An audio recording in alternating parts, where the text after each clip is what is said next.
नायमात्मा प्रवचनेन लभ्यः नायमात्मा प्रवचनेन लभ्यः न मेधया न बहुना श्रुतेन यं एव एष वृणुते तेन लभ्यः तस्य एष आत्मा विवृणुते तनों स्वाम् नायमात्मा प्रवचनेन लभ्यः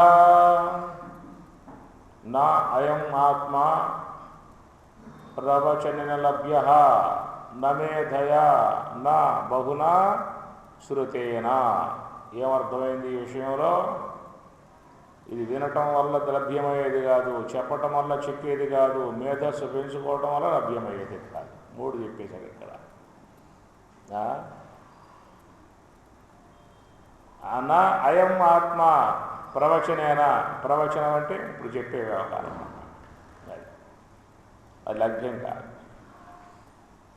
నా లభ్య న మేధయా న బహునా శృతేన బహునా ఎన్నో శాస్త్రాలను శృతేన బాగా మరి విన్నాం బాగా విన్నారు బాగా చెప్పాను బాగా విన్నారు నా మేధయా మేధస్సు బాగా పెరిగి ఉన్నది అది లభ్యమయ్యేది కాదని చెప్పి అన్నాడు. అయితే మరి మానేద్దామా ఇది చెప్పుకోవడం మానేద్దామా వినటం మానేద్దామా అని చెప్పానంటే చెప్పుకోవడం మానేయమని చెప్పి ఆయన ఉద్దేశం కాదు, వినటం మానేయమని చెప్పి ఆయన ఉద్దేశం కాదు. వినాలి, వినటం వల్లే తెలియదని చెప్పి అన్నాడు. వినటం కాదు, సాధన అనేది ముఖ్యం. ఇది మాండూక్యం కాటమల్లిలో వచ్చే ప్రధాన అంశం. చాలా చోట్ల ముందు ముందు మనం పోతే ఆయన సాధన అనే అంశానికి ఎక్కువ ప్రాముఖ్యత ఇస్తాడు ఆయన గారు. ఇలాంటి పదాలు ఇంకా ముందు ముందు కూడా వస్తాయి, ఇంకా చాలా చోట్ల వస్తాయి. అని చెప్పేది ఏంటంటే వినటంతో తృప్తి పడమాక, వినటం వల్ల అవగాహన కలుగుతుంది. శాస్త్రాధ్యయనం చేయటం వల్ల ఏమవుతుందంటే ఒక అవగాహన అది తెలుస్తుంది అన్నమాట. ఒక వస్తువు విషయం తెలియాలంటే నువ్వు ముందు శాస్త్రాధ్యయనం చేయాలి, చేస్తే ఆ యొక్క విషయం నీకు అవగాహన వస్తుంది. ముందు వైజ్ఞానికులు కూడా పరిశోధన చేస్తారు, మైక్రోస్కోప్ ద్వారా చూస్తారు ఎక్కడెక్కడో ఉన్నాయని చెప్పని. తర్వాత ర్యాకెట్ పంపుతారు, అక్కడ ఏమున్నాయో ఆ విషయాన్ని ప్రత్యక్షంగా దాన్ని పరిశీలన చేస్తారు. అట్లాగా మరి ఈ సాధకులు కూడా గురువు ద్వారా శాస్త్రాన్ని బాగా వినాలి.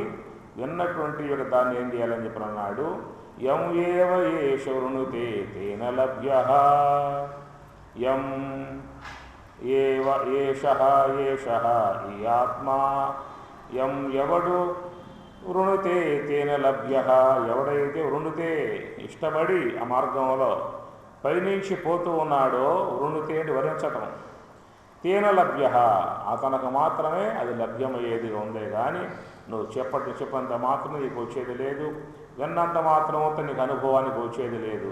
మరి మేధస్సు పెంచుకోవడం వల్ల గొప్ప గొప్ప శాస్త్రాలన్నీ మొత్తం వాళ్ళ ఆపోసనం పడతారు. వివేక చూడమని, మహాభక్తరకం, ఉపదేశ శాస్త్రం, వేదాంత పంచదశ, నైష్కర్మ సిద్ధి, వృత్తి ప్రభాకరం, వృత్తి చంద్రోదయం, విచార సాగరం ఏంటి మొత్తం పట్టేస్తారన్నమాట. చేయటం వల్ల ఏమవుతుంది, నీకు అనుభవానికి మాత్రం రాదు. నమేధయా అని చెప్పే మాట.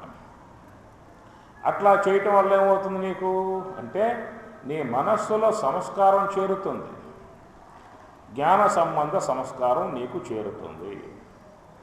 ఆ సంస్కారం చేరటం వల్ల నీకు ఇంతకుముందు ఏ సంస్కారం ఉన్నది, ప్రాపంచిక సంబంధ సంస్కారములు, అనాత్మ సంబంధ సంస్కారములు, సాంసారిక సంబంధ సంస్కారములు, అజ్ఞాన సంబంధ సంస్కారములు, రాజసిక తామసిక సంబంధ సంస్కారాలు ఇవన్నీ లోపల బాగా చేరుకుపోయాయి.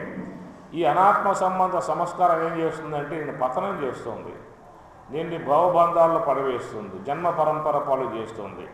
కనుక అట్టి ఆ మనస్సులో ఉన్నటువంటి అనాత్మ సంబంధ సంస్కారములు తొలగిపోవాలని చెప్పన్నట్లయితే ఎప్పుడూ కూడా బ్రాహ్మీ సంబంధ సంస్కారం మనస్సు లోపల నింపుతూ ఉండాలి. ఇది జ్ఞాన సంబంధ సంస్కారం, ఉపనిషత్ సంబంధ సంస్కారం, మంత్రభాగాలు, వేదాలంటే మంత్రభాగాలు కాబట్టి అవన్నీ వినటం వల్ల ఏమవుతుందంటే నీ మనస్సులో మంచి సంస్కారవంతంగా మనస్సు సంస్కరింపజేయబడుతుంది. మనస్సు గురుదేవుని యొక్క శిక్షణ ద్వారా గురుదేవుని యొక్క బోధన ద్వారా, ఆచరణ ద్వారా నీ మనస్సు యొక్క సంస్కరింపబడుతుంది. ఆ సంస్కరింపబడ్డ మనస్సు ఏమవుతుందని చెప్పినట్టు నీకు అది నివృత్తి మార్గంలో పోవడానికి ఉపకరిస్తుంది, సహాయపడుతుంది అన్నమాట. అది అనాత్మ సంబంధ సంస్కారం ఉందనుకో, నీకు సహకరించలేదు అది. అందువల్ల దాన్ని మలదోషం అన్నారు.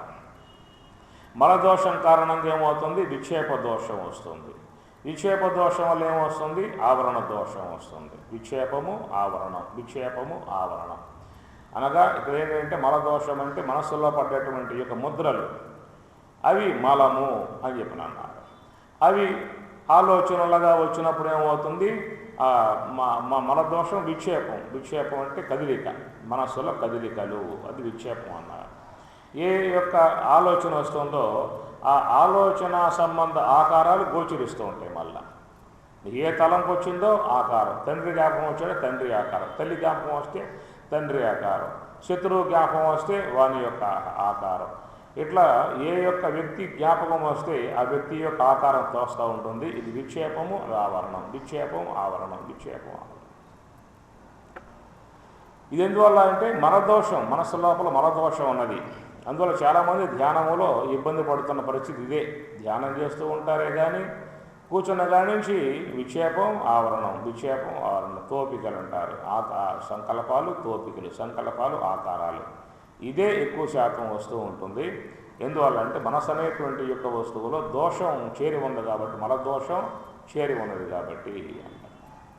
ఆ మలదోషం తొలగిపోవాలంటే దానికేం చెప్పారు? ఇవి బాగా విషయాలు వినాలి.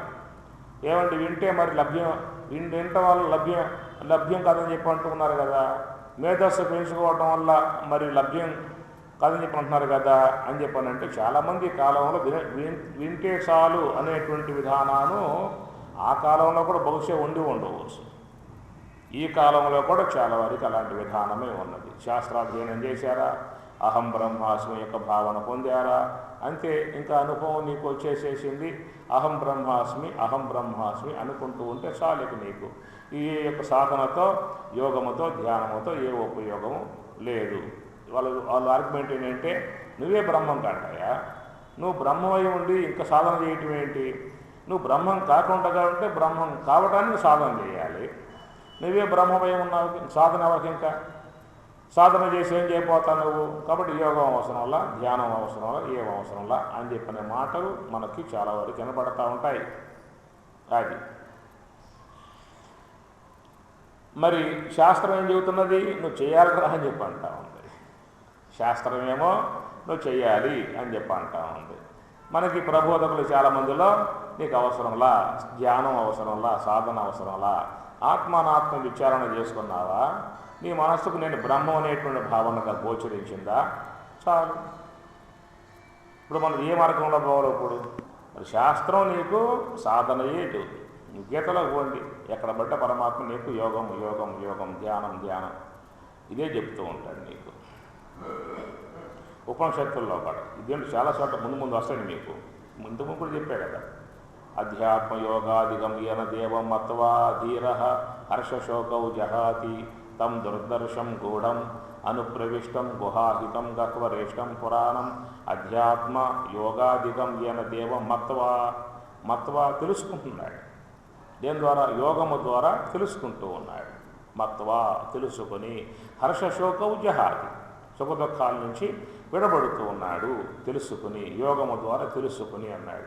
ఇక్కడే ఉన్నాడు నా అయం ఆత్మ నా ప్రవచనేన లభ్య, ప్రవచనం వల్ల తెలియబడదు. మేధయా నలభ్య, బహునా శృతేన నలభ్య. ఇది ఉపనిషత్తుల్లో వచ్చేటువంటి మాట అన్నమాట. అది ఎందుకంటే నీ లోపల ఉన్నాయండి, అజ్ఞానం ఉన్నది. అజ్ఞానం మూలా విద్య అన్నారు కదా. అజ్ఞానం ఎట్లా పోతుంది? స్వరూప జ్ఞానం పొందితే పోతుంది. శ్రవణం చేసినంత మాత్రం అది లోన అజ్ఞానం పోదు. యశ సర్వే సమారంభ కామ సంకల్ప వర్జితా జ్ఞానాగ్ని దగ్ధకర్మాణం అని చెప్పంటూ ఉన్నాడు. ఆ సూక్ష్మదేహంలో చేరి ఉన్న సంస్కారాలు, జీవత్వానికి హేతువుగా ఉన్న అజ్ఞానము, ఇవన్నీ కూడా పోవాలని చెప్పనంటే దాని సాధన అనే అంశము. మీరు భారతంలో పోండి, భాగవతంలో పోండి, భగవద్గీతలో పోండి, ఎక్కడికి పోయినా మీకు ఈ సాధనాంశమే మీకు గోచరిస్తుంది. సాధన చెయ్యి చెయ్యి చెయ్యి అంటారు. భాగవతంలో శమీక మహర్షి ధ్యాన విధానం ఎట్లా ఉంది చెప్పండి. మెలగుట సాలించి మీలిత నేత్రుడై శాంతుడై కూర్చుండి జడతలేక ప్రాణమనో బుద్ధి పంచేంద్రియంబులు బహిరంగ వీధుల బారనీక జాగరణాదిక స్థానత్రయము దాటి పరమమై ఉండిటి పదము తెలిసి. ఆ పరీక్షణ మహారాజు ధ్యానం చేసేటువంటి ఆ శమీక మహర్షి మీద సర్పాన్ని వేశాడు. వేసినా కానీ ఆయనకేం తెలియలా. ఎందువల్ల యోగ సమాధిలో ఉండిపోయాడు. ఆ యోగ సమాధి అనేది ఎట్లా ఉందనే విషయాన్ని అక్కడ వేదవ్యాసుల వారు వర్ణిస్తూ ఉన్నాడు. మెలగుట సాలించి మీలిత నేత్రుడై శాంతుడై కూర్చుండి జడతలేక ప్రాణ మనోబుద్ధి పంచేంద్రియంబులు బహిరంగ వీధుల బారనీక జాగరణాదిక స్థాన త్రయము దాటి పరమమై ఉండిది పదము తెలిసి. సాధనా సంబంధం, ధ్యాన సంబంధం. ఇలాంటివి భాగవతంలో చాలా పద్యాలు చాలా చోట్ల వస్తాయి. భారతంలో కూడా అంగ్రిమూలమున మూలాధార చక్రంబు పీడించి నాభి తలము చేర్చి లయముతో పెట్టి అట్టించి క్రమ్మరతాలు ఆ యొక్క యోగ సంబంధ ప్రక్రియ అంతా మనకి ఆ యొక్క భారతంలో ఆయన ఆ విధంగా మంచిగా అందిస్తాడు. ప్రధానంగా నేను చూసిన వారికి శాస్త్రపరంగా చూసినట్లయితే వాళ్ళు సాధన అనే అంశాన్నే బోధిస్తున్నారు. కానీ ఈనాటి గురువులు చాలామంది ముందుకు వచ్చి మీకు సాధన వద్దు, ధ్యానం వద్దు, ఏం అవసరం లేదు, మీరు ఆధ్యాత్మిక తత్వశాస్త్రం సగ అధ్యయనం చేసుకుంటే సత్యజ్ఞాన వివేకం కలుగుతుంది, అహం బ్రహ్మాస్మి భావం ఏర్పడుతుంది. ఆ భావంలో ఉంటే చాలు. అది మనకి లోకంలో అందేటువంటి గురువులు ఇచ్చేటువంటి విధానం. నాయమాత్మా ప్రవచన లభ్య నమేదయా న బహునా శృతేన యం ఏవ ఏష వృణితే తేన లభ్య యం ఏవ ఏషః ఆత్మా యం ఏవ వృణుతే యం ఏవ ఎవరైతే వృణుతే ఇష్టపడి కష్టానికి ఇష్టపడి సాధన చేస్తాడో తేన లభ్య అట్టివానికే లభ్యమవుతుంది అంటూ తస్య ఏషః ఆత్మా తస్య ఏషః ఆత్మా ఏషః ఆత్మా వివృణుతే తనోం స్వాం వివృణుతే తనోం స్వాం. స్వాం అంటే తన స్వకీయమై ఉన్నటువంటి యొక్క తన యొక్క రూపం అట. తను అన్నాడు. తను అంటే తన యొక్క దేహం అని అర్థం వస్తుంది అన్నమాట. తను అంటే దేహం. అంటే తను వివృణితే ఆ వచ్చేవాడికట స్వాగతం పలుకుతుంది అన్నమాట. ఆ వచ్చేవాడికి స్వాగతం పలుకుతుంది, రా అని చెప్పేసి. వివృణుతే తనోం స్వాం స్వాం స్వకీయమై ఉన్నటువంటి యొక్క తాను అట్లా ఇప్పారిందని చెప్పని అన్నాడు. ఎవరైతే దాంట్లో పోవటానికి ఇష్టపడి పై చెప్పాడు కదా, తస్య ఏష వృణుతే తేన లభ్య. ఏదైతే ఆ బ్రహ్మము యొక్క అనుభవాన్ని పొందేటువంటి యొక్క ఉద్దేశంతో బయలుదేరాడో, అంతర్ముఖుడై అంతర్ముఖుడైపోయేటువంటి వానికి ఆ ఆత్మ తస్య ఏష ఆత్మ వివృణుతే. వాడు దోవిచ్చిందట తనలోకి రావటానికి వివృణుతే దోవిచ్చిందట. తనోం స్వాం స్వాం తన యొక్క దేహం అట రావటానికి అది ఒక మంచి అద్భుతమైనటువంటి సన్నివేశం. అది మాటలో చెప్పడానికి ఇంకేమున్నాయి ఎక్కడ? ఇంకా తల్లి పిల్లవాడితో మాట్లాడుతూ ఉంటుంది. ఎట్లా చెప్పాలో పిల్లవాడికి ఆ తల్లి చెబుతూ ఉంటుంది అన్నమాట. అట్లా వీడి పిల్లవాడు, వీడికి అర్థమే సాగదు, అనుభవం లేనివాడు చెప్పాలి కదా. ఏదో చెప్పడానికి ప్రయత్నం చేస్తున్నాడు ఇక్కడ అంతవరకు. దాని గురించి చెప్పడానికి ఏ మాటలు లేవు. కానీ ఎంత ఆ యొక్క ఆత్మ యొక్క ఆ స్వరూపంలో పోయేటువంటి విధానం అని చెప్పిన అంశాన్ని అక్కడ పదాలు కొన్ని వాడి అట్లాగా నీకోసం ఎదురు చూస్తున్నది, నీకోసం అతను దూరం తెలుసుకుని ఉన్నది, అతని యొక్క స్వరూపం విప్పారింది నీకోసంగా అన్న మాటలు ఇక్కడ ఆయన చెప్పుకొస్తూ ఉన్నాడు. అనగా నివృత్తి మార్గం ఒకటే శరణ్యం అనేటువంటిది ఈ మంత్రం ద్వారా మనకు అర్థమవుతుంది.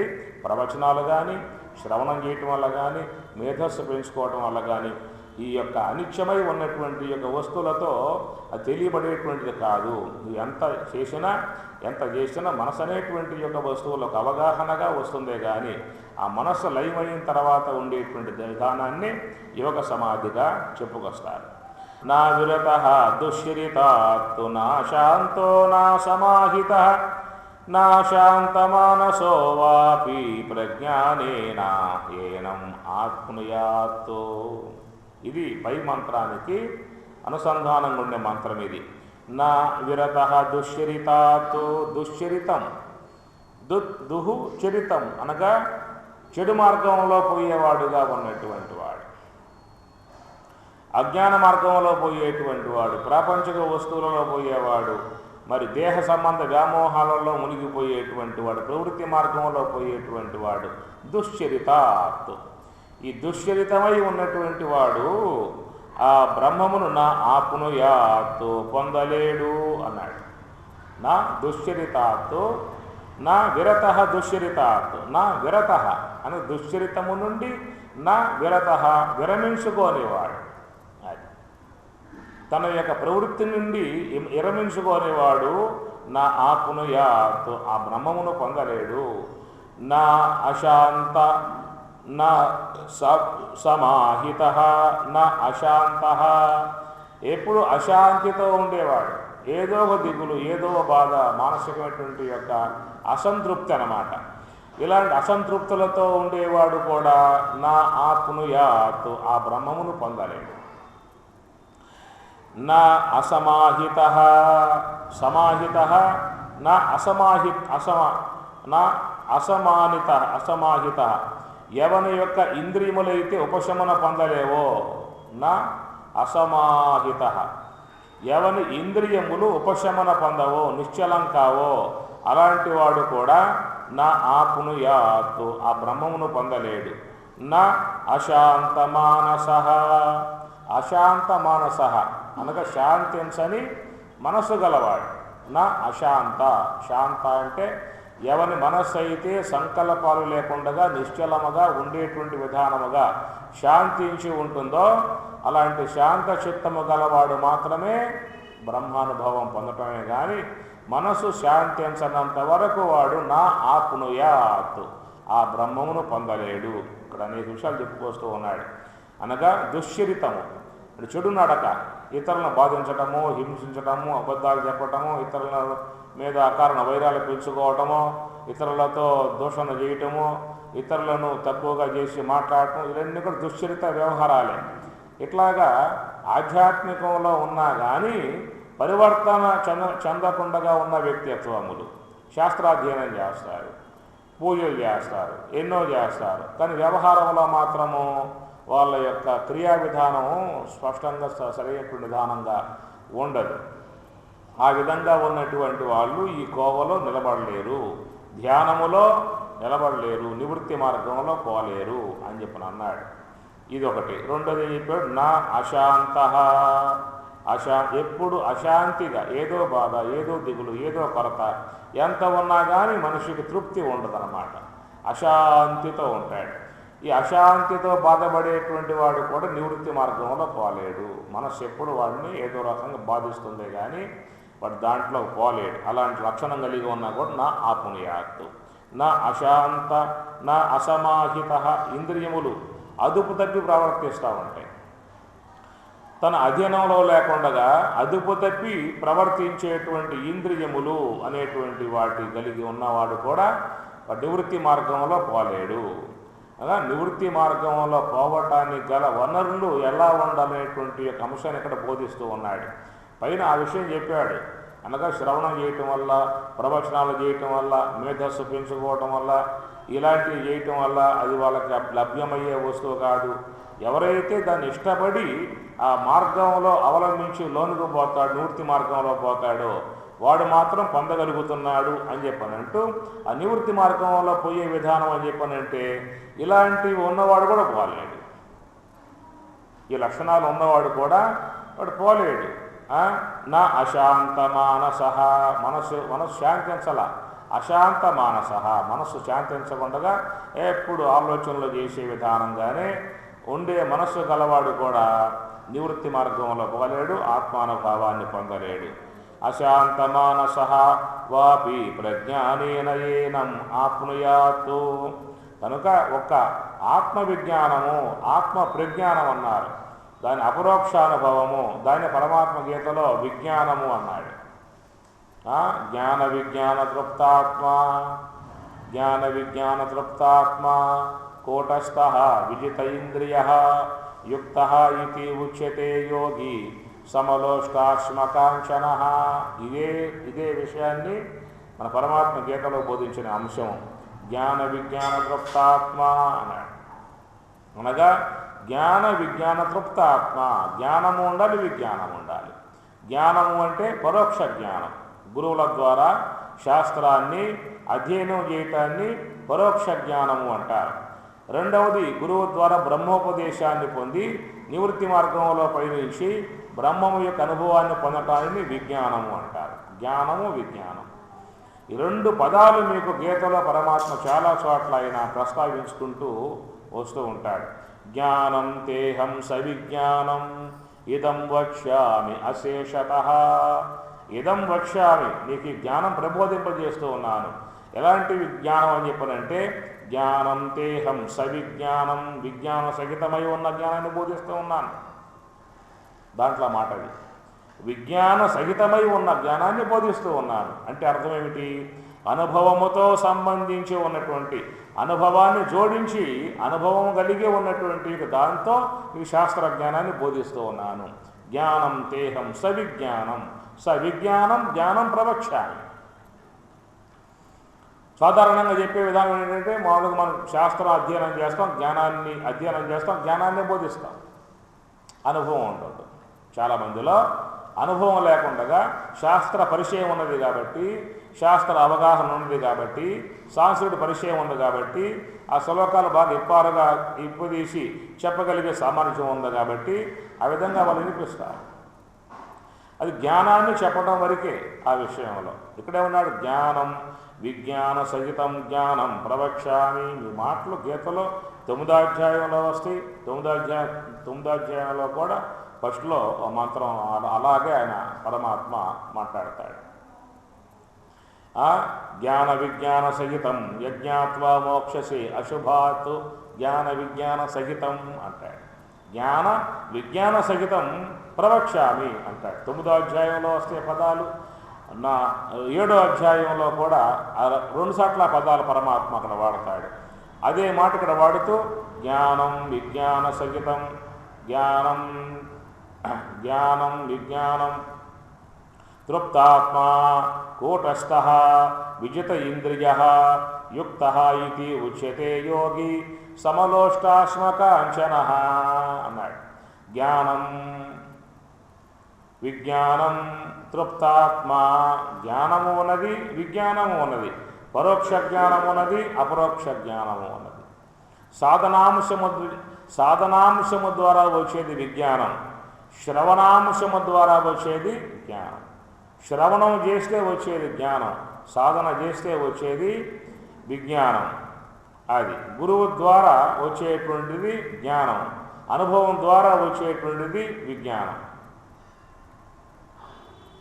అది జ్ఞాన విజ్ఞాన తృప్తాత్మా కూటస్థ అన్నాడు. వాడు కూటస్థుడు. కూటస్థుడు అనేటువంటిది ఎక్కడ వస్తుంది? 4వ అనుభవం అన్నమాట. స్థూలదేహము జాగ్రత్త అవస్థ విశ్వడు, సూక్ష్మదేహము స్వప్నావస్థ తేజస్సుడు, కారణదేహము సుషుప్తి అవస్థ ప్రాజ్ఞుడు, మహాకారణము తుర్యము కూటస్థుడు. 4వ వాడు కూటస్థ విజిత ఇంద్రియ. ఇంకో విశేషణం ఏమిటి? విజిత ఇంద్రియ, జిత ఇంద్రియ అని చెప్పనలా, విజిత ఇంద్రియ. జిత ఇంద్రియ అని చెప్పనంటే మనం అవగాహనతో మన ఇంద్రియాలని ఒగ్గబట్టి ప్రమాదాల్లో పడకుండా కాపాడుకోవటాన్ని జిత ఇంద్రియ. విజిత ఇంద్రియ అని చెప్పనంటే స్వరూప జ్ఞానాన్ని పొందాడు కాబట్టి ఆ స్వరూప జ్ఞానములో ఉన్నటువంటి వాడికి ఇంద్రియాలు వాని యొక్క అధ్యయనంలో పూర్తిగా ఉంటాయి. అవి ఒగ్గబట్టాల్సిన అవసరం లేదు, వాటిని బంధించాల్సిన అవసరం లేదు, వాటిని పట్టి పెట్టాల్సిన అవసరం లేదు. అవి అట్లాగే అయ్యే ఉంటాయి అన్నమాట. మనం అవగాహనతో ఏం చేస్తాం? అవి ఒగ్గబడతాం, అవి బంధిస్తాం, పోతే ప్రమాదం అనే విషయంగా వాటి బలత్కారముగా వాటిని కట్టి పెడతాం. అది కాదట వానికి. ఏ విజిత ఇంద్రియ, జయింపబడ్డ ఇంద్రియాలు అవి పొమ్మన్నా అవి పోవు, ఆయన ఆజ్ఞ లేకుండా పోవు, ప్రవర్తించే విధానం లేదన్నమాట. విజిత ఇంద్రియ అన్నాడు.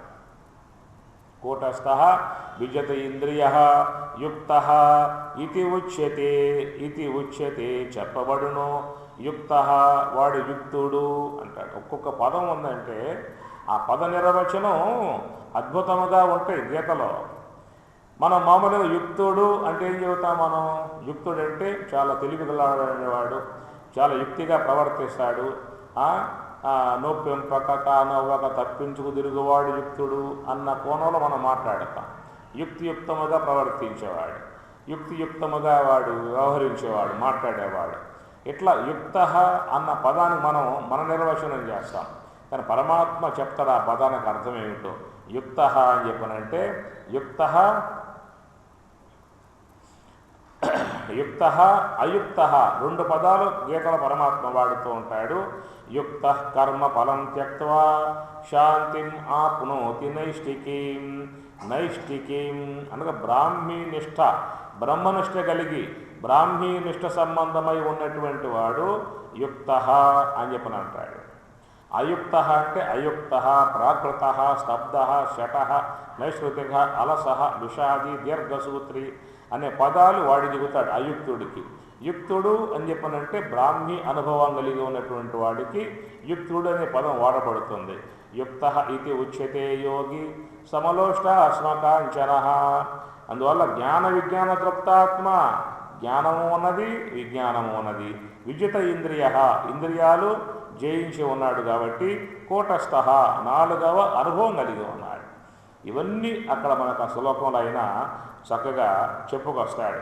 అందుచేత ప్రజ్ఞానేన ఏనం ఆప్నుయాత్, అలాంటి వాడు ఆ విజ్ఞానమును అపరోక్ష జ్ఞాన రూపమై ఉన్నటువంటి ఆ విజ్ఞానం ప్రజ్ఞానం గలవాడు మాత్రమే ఆ తత్వాల యొక్క స్వరూప విధానాన్ని పొందుతున్నాడు అనేటువంటిది ఈ మంత్రంలో చక్కగా ఆయన చెప్పుకొచ్చాడు. ఇది లాస్ట్ మంత్రం. యస్య బ్రహ్మ చ క్షత్రం చ ఉభే భవతి ఓదనః మృత్యు యస్యోపశేషణం కయుక్తా వేద యత్ర సః. యస్య బ్రహ్మ చ క్షత్రం చ ఉభే భవతి ఓదనః. ఈ బ్రహ్మమునకు బ్రహ్మ క్షత్రంచ 2 వర్గాలు ఉన్నాయి కదా. బ్రహ్మ అంటే బ్రాహ్మణ, క్షత్ర అంటే క్షాత్ర క్షత్రియులు. ఈ 2 ఉభే, ఈ 2 కూడా ఓదన భవతి అన్నము అన్నాడు. ఓదనం అంటే అన్నం. ఈ 2 కూడా ఆయనకు అన్నముగా ఉన్నాయన్నాడు. మృత్యు యస్య ఉపశేషణం, అన్నముగా ఉండగా పక్కన పచ్చడి కావాలిగా అన్నం తినేవాడికి ఆ పచ్చడి అట్లా 4 వేసుకుంటారు కదా. ఉపశేషణం 4 రాసుకునేది అన్నమాట. పచ్చడిగా ఉందట మృత్యువు అని చెప్పిన అన్నాడు.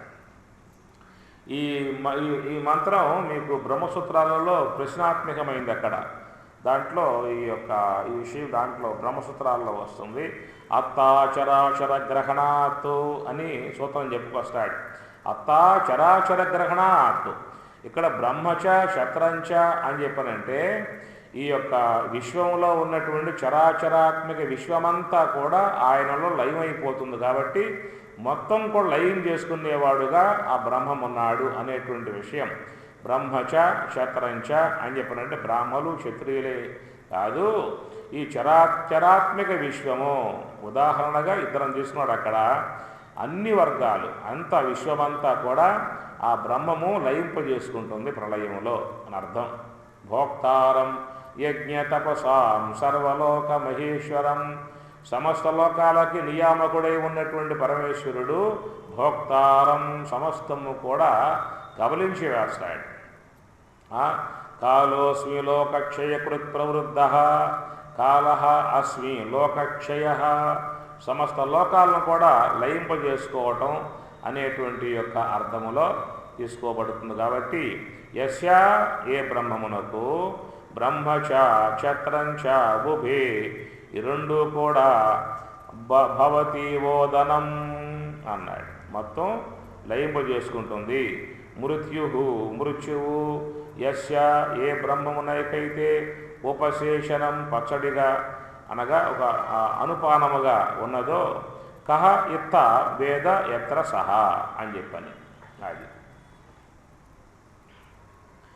మయా తతం ఇదం సర్వం జగత్తు అవ్యక్తమూర్తిన. జగత్తు యొక్క విషయం దీంట్లో ప్రస్తావింపబడుతుంది. చివరి మంత్రం ఇది. సమస్త విశ్వమంతా కూడా ఆ బ్రహ్మమునందే లయమైపోతుంది అనేటువంటి యొక్క మాట. అనగా ఆ బ్రహ్మము నుండే ఆవిర్భావం అవుతుంది, ఆ బ్రహ్మమునందే మొత్తం కూడా లయమైపోతుంది. ఈ ఆవిర్భావం అవుతుంది అనేటువంటి విషయం మీద చాలామంది చాలా రకాలుగా తమ తమ వాదనలను ఇచ్చుకొస్తారు. సాంఖ్యులైతే పరిణామవాదం చెప్పుకొస్తారు, కణాది సిద్ధాంతులైతే ఆరంభవాదాన్ని వాళ్ళు చెప్పుకొస్తారు. ఇట్లాగా అనేక వాదాలు. అద్వైత విధానంలో మాత్రం వివర్తవాదం మాత్రమే ఉంటుంది. పరిణామవాదం వాళ్ళు ఒప్పుకోరు. పరిణామవాదంలో పదార్థం చెడి ఇంకో పదార్థం ఏర్పడుతుంది కాబట్టి అందువల్ల ఇది వివర్తవాదముగా చెప్పుకొస్తారు. అనగా బ్రహ్మం బ్రహ్మంగానే ఉంటుంది, జగత్తుగా భాషిస్తుంది అనేటువంటి యొక్క అంశం. ఎవరైతే బ్రహ్మజ్ఞానం కలిగి ఉంటారో, బ్రహ్మానుభవాన్ని పొంది ఉన్నటువంటి వారికి ఆ నామరూపాత్మకమై గోచరించేటువంటి యొక్క విశ్వం వాళ్ళకిక ఉండదు అని చెప్పని. ఏమి బ్రహ్మమే ఉంటుంది, నామరూపాత్మక విశ్వం వాళ్ళకి లేదు అని చెప్పని. అయితే విశ్వము అని చెప్పన్నప్పుడు ఇక్కడ రెండు రకాలు.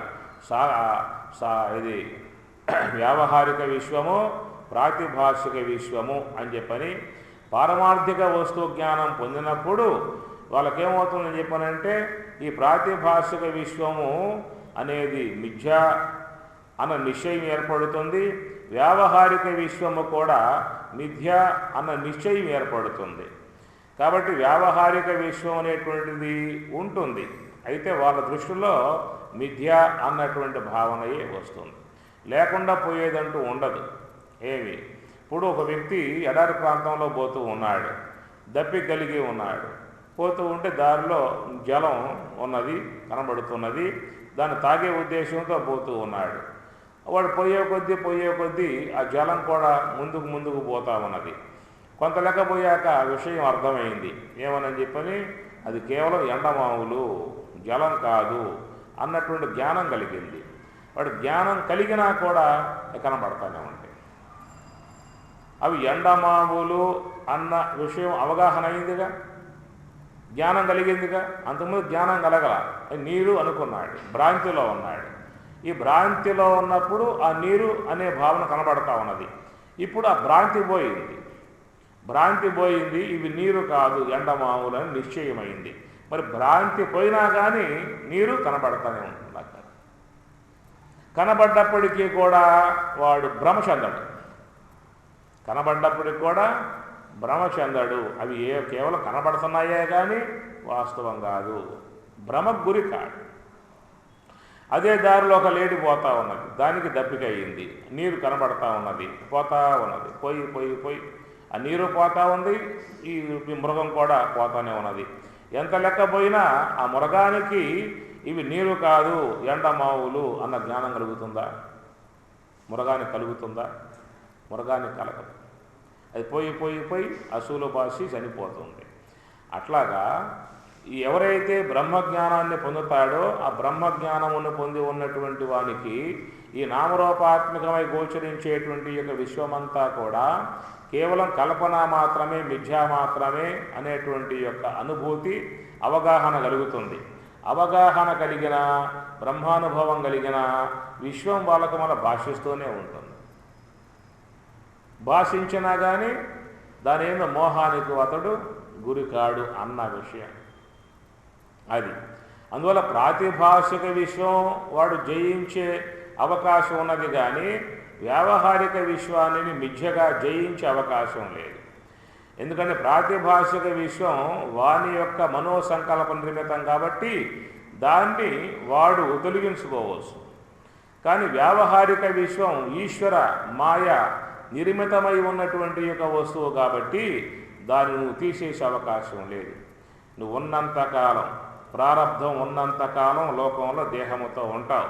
నువ్వు ఆ దేహముతో ఉన్నంతకాలం వ్యావహారిక విశ్వం గోచరించిన వ్యవహారం ఉన్నప్పటికి కూడా దాని పట్ల ఎట్లా ఉంటాడు అని చెప్పినంటే ఎండమామూలలో చూసే జలం ఏ ప్రకారం కనబడుతూ ఉన్నా అది వాస్తవం కాదన్నటువంటి భావన కలిగి ఉన్నాడో అదే భావనతో ఇతను కూడా బ్రహ్మజ్ఞాని ఉంటాడు. ఇది పాడు. బ్రహ్మజ్ఞానం పొందితే, బ్రహ్మానుభవం పొందితే ఈ నామరూపాత్మక విశ్వమంతా కూడా లేకుండా పోతుంది అని చెప్పి అన్నామనుకో, ఏమవుతున్నప్పుడు ఎవరైతే ఈ విశ్వంలో మొట్టమొదటిగా బ్రహ్మానుభవాన్ని పొందాడో వాటితోనే ఈ విశ్వం మొత్తం పోయి ఉండాలి. నా పోటే ఏమి ఈ పాదు ఎందుకని చెప్పానంటే ఇది ఈశ్వర నిర్మితం, ఈశ్వర సంకల్ప నిర్మితమై ఉన్నటువంటి వస్తువు కాబట్టి ఇది కల్పన మాత్రమే, ఇది మిథ్యా మాత్రమే. స్వప్న జాగరములు సమములు అని భాగవతం చెప్పింది. స్వప్నం ఎంతో జాగ్రత్త కూడా అంతే అన్నటువంటి జ్ఞానం వాని కలుగుతుంది. ఎవరికి? గుణశూన్యుడగు పరమునికి, గుణాతీతుడై గుణములకు అవతల ఉన్నటువంటి స్వరూప జ్ఞానం పొందిన వానికి స్వప్నం ఎంతో జాగ్రత్త కూడా అంతేనన్న జ్ఞానం వాడికి ఉంటుందన్నమాట. స్వప్నం మిథ్య, జాగ్రత్త కూడా మిథ్య, రెండు అనుభవాలు వాడికి ఉంటాయి. మనకైతే స్వప్నం మిథ్య అన్న అనుభవం ఉన్నదే కానీ జాగ్రత్త వస్తువులు మిథ్య అన్న అనుభవం లేదు. వినటం వల్ల మనం మాట్లాడతాం. జాగ్రత్త వస్తువు మిథ్యేనండి, స్వప్నం ఎట్లా మిథ్యో జాగ్రత్త వస్తువులు కూడా మిథ్యయే అంటాం. ఎందుకంటాం? విన్నాం కదా, శాస్త్రం విన్నాం కదా, విన్నాక వాడతాం. కానీ వ్యవహారంలో ఆ భావం ఉంటుందా? వ్యవహారం వచ్చి పడిందా అంటే మళ్ళీ అక్కడ ఆ అద్వైతం కాస్త పోతుంది, మిథ్యావాదం పోతుంది, విలపించే, దుఃఖించే, బాధపడే, వేదన పడే విధానమే వస్తుందన్నమాట. అది అందుచేత మనం ప్రాతిభాషిక విశ్వంలో విజయం సాధించాము కానీ వ్యావహారిక విశ్వంలో విజయం సాధించాల.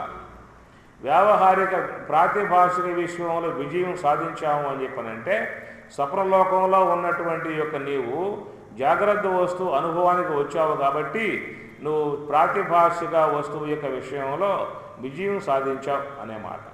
అంటే అది మిథ్య అనే నిశ్చయాన్ని పొందావు. ఎప్పుడు మేలుకున్నావు కదా, అందుకే జాగ్రత్త వస్తువు వ్యవహారం పొందావు కాబట్టి ఆ స్వప్న పదార్థములు మిథ్య అన్నటువంటి జ్ఞానం కలిగింది వాడికి. ఏ బ్రహ్మజ్ఞానం అవసరంలా, ప్రాతిభాషికమగు స్వప్న పదార్థములు అవి మిథ్య అనేటువంటి యొక్క అనుభవం కలగటానికి ఏ బోధ అవసరంలా. వాడు మేలుకుంటే చాలు వానికే కలుగుతుంది అవి కేవలం మిథ్య అని చెప్పని. వాడు మేలుకుంటే చాలు కలుగుతుందన్నమాట. మేలుకోకుండా కలిగే అవకాశం లేదు. ఒకవేళ వాడు స్వప్నావస్థలో ఉన్నాడు, ఆ స్వప్నావస్థలో ఉన్నటువంటి వాడి దగ్గరికి ఒక సాధువు గారు వచ్చారు. అయ్యా, నువ్వు ఈ యొక్క స్వప్నలోకంలో ఉన్నావు, ఇదంతా కూడా కల్పన, ఇదంతా అవాస్తవము, ఇదంతా కూడా మిథ్య, ఇది వాస్తవం కాదు అని బోధిస్తాడు. తత్వశాస్త్రం బోధిస్తాడు, భగవద్గీత బోధిస్తాడు, ఉపనిషత్తులు బోధిస్తాడు. ఇవన్నీ విన్న తర్వాత ఏమంటావు? నువ్వు నిజమే స్వామి, మిథ్య మిథ్య మిథ్య అంటావు. కానీ ఇంటికి పోయిన తర్వాత దొంగలు పడితే అక్కడ ఏడుస్తావా? మిథ్య అని చెప్పని అంటావా? స్వప్నలోకంలో ఉన్నావు, ఒక ఆచార్యుల వారిని గీత బోధించాడు, మొత్తం మిథ్య మిథ్య మిథ్య అన్నాడు, నిజమే అంత మిథ్య అని చెప్పి అనుకున్నావు. ఇంటికి వెళ్ళేసరికి ఇంట్లో ఆ దొంగల పడి మొత్తం దోసుకుపోయారనుకో, అప్పుడు మిథ్య అంటావా, సత్యము అంటావా? బాధపడతావా, మిథ్య వదిలిపెట్టేస్తావా? బాధపడతావు కదా. కనుక స్వప్నావస్థలో విన్నావు, బ్రహ్మ విద్య విన్నావు, అంత మిథ్య అని చెప్పనే విషయంగా విన్నావు. మీకు వస్తాయి అటు కళ్ళలు వస్తాయి, మీకు వినట్లో కళ్ళలు వస్తాయా? ఎప్పుడు రాలేదా? ఈసారి వస్తే మీకు చూడండి కావాలంటే. అట్లా విన్నప్పుడు ఏంటంటే మిథ్య అనే భావం ఏర్పడుతుంది. ఇంటికి పోగానే మొత్తం కనుక పెట్టిలో డబ్బులు మొత్తం పోయినాయా అని చెప్పనంటే బోర్ని అడవటం ఉంటుంది. కానీ అవి మిథ్య అనేటువంటిది ఉన్నది నువ్వు మేలుకున్నావు అనుకో, మరి అప్పుడేమవుతుంది? స్వప్నావస్థ మిథ్య అన్నావు, మేలుకున్నాక అన్నావు. ఈ మేలుకున్నాక ఉన్న వ్యక్తి బ్రహ్మజ్ఞానం విని మిథ్య అన్నాడా? ఈ మేలుకున్నాడుగా, మేలుకోగానే ఉంటాడు అవన్నీ స్వప్నం అండి, కళ అండి, అట్లా తోశాయి, అవన్నీ వాస్తవం కాదు అంటాడు లేదా? ఆ మాట అంటున్నాడు అంటే బ్రహ్మజ్ఞానం విని అంటున్నాడా?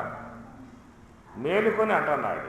మేలుకోవడం కారణంగా అనగలుగుతున్నాడు. అది మేలుకోవాలి. మేలుకొనుమా మూఢ జీవా విని జన్మములాయనో గద నీ స్వరూపము మరుగుపరచున విద్యయనయడి నిద్ర నుండి జ్ఞాన సూర్యోదయములో అజ్ఞాన తిమిరము విరిసిపోవును దైవతత్వము బోధపరతును పావనత్వము సందిలంగా మేలుకొను మామూఢ జీవా ఎన్ని జన్మములాయనో గదా.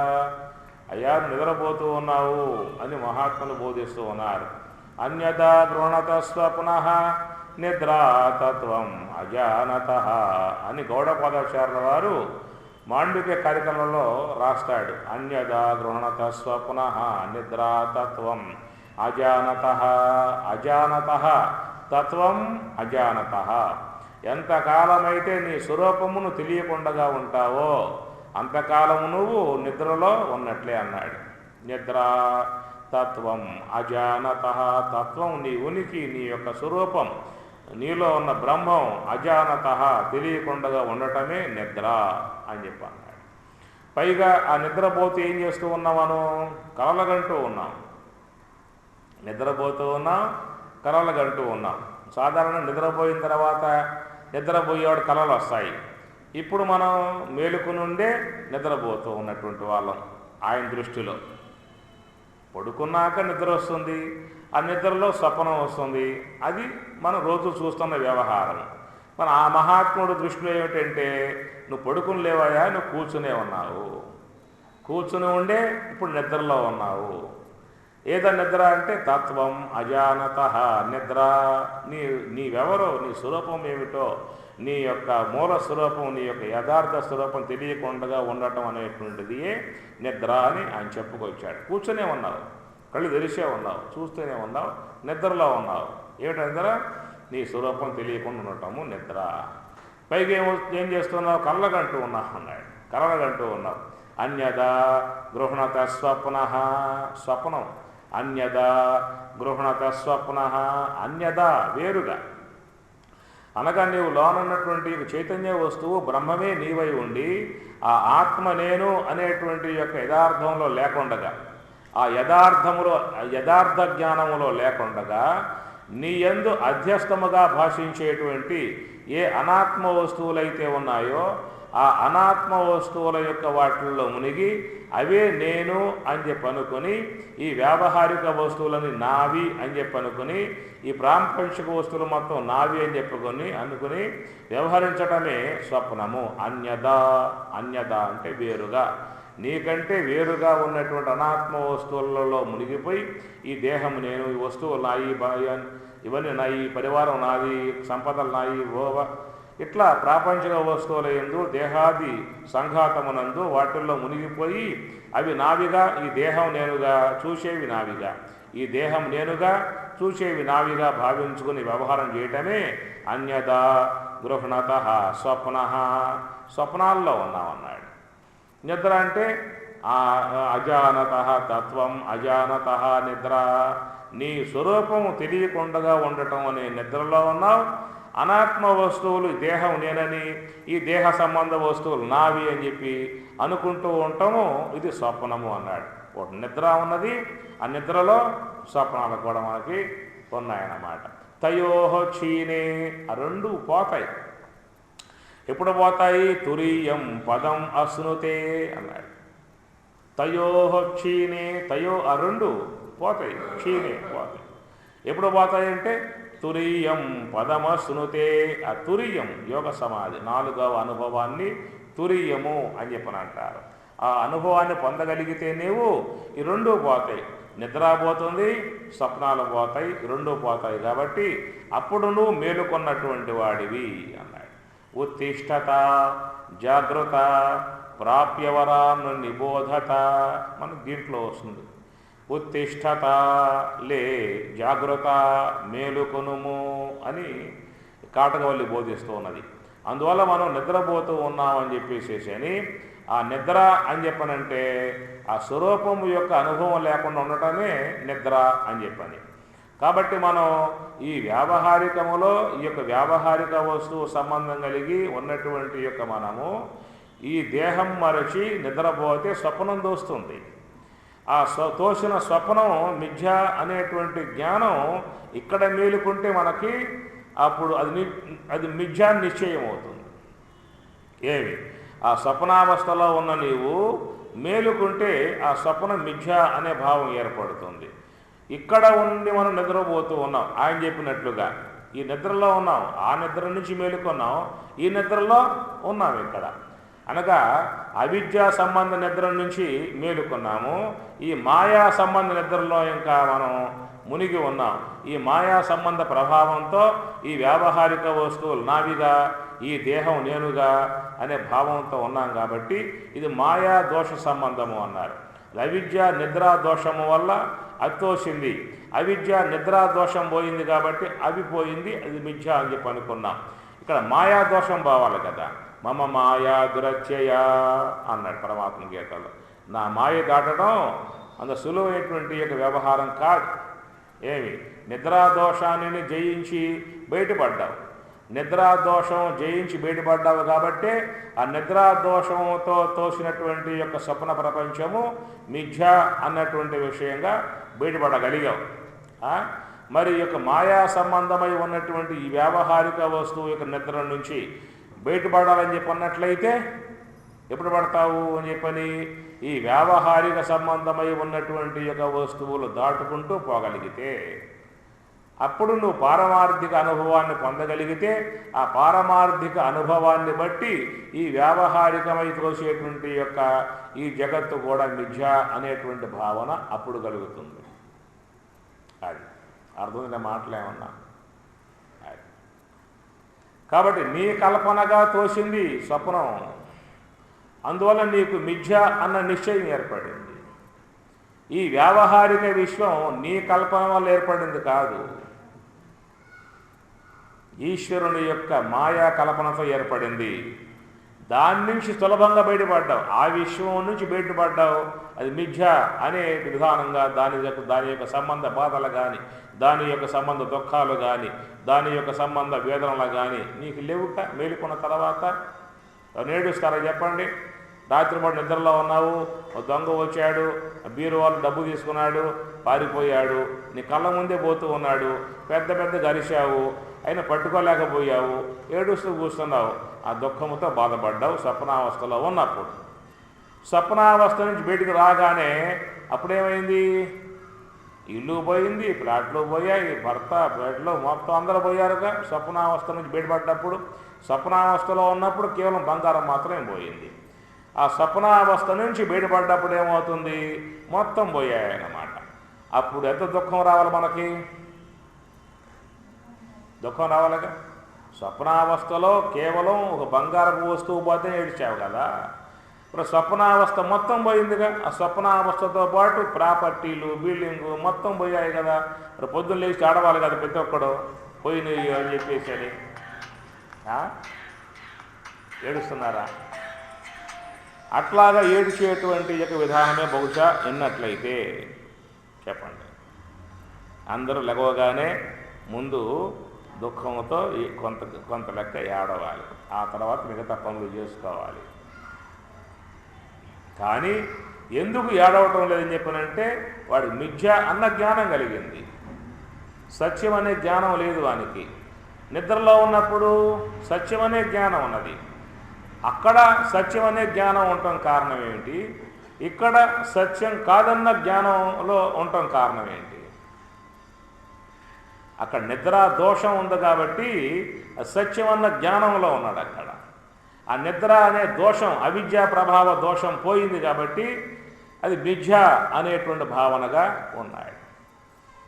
ఇక్కడ మనం ఏమంటున్నాము? మిథ్య మిథ్య అంటాము, కానీ దాని ప్రభావం ఉంది, మాయా ప్రభావం ఉన్నది.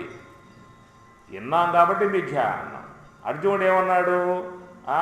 బాగా విన్నామంటాయా అన్నాడు. బాగా విన్నాం స్వామి, బ్రహ్మాండంగా చెప్పారు, మీరు అద్భుతంగా చెప్పారు, ఇట్లా చెబుతా అని చెప్పి నువ్వు ఊహించలేదు అనుకుంటే నేను అసలు మాట్లాడేవాడిని కాదు.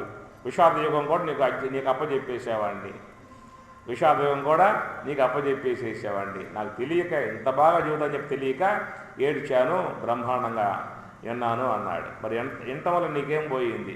నష్టో మోహ స్మృతిర్లబ్ధ త్వత్ప్రసాదాన్మయాచ్యుత నష్టో మోహ. నా మోహం పోయింది స్వామి అని చెప్పి అన్నాడు. నిజమేనా? మోహం పోయింది స్వామి అన్నాడు. ఆ తర్వాత ఆ అభిమన్యుడు చనిపోయాడు. అప్పుడేం చేశాడు?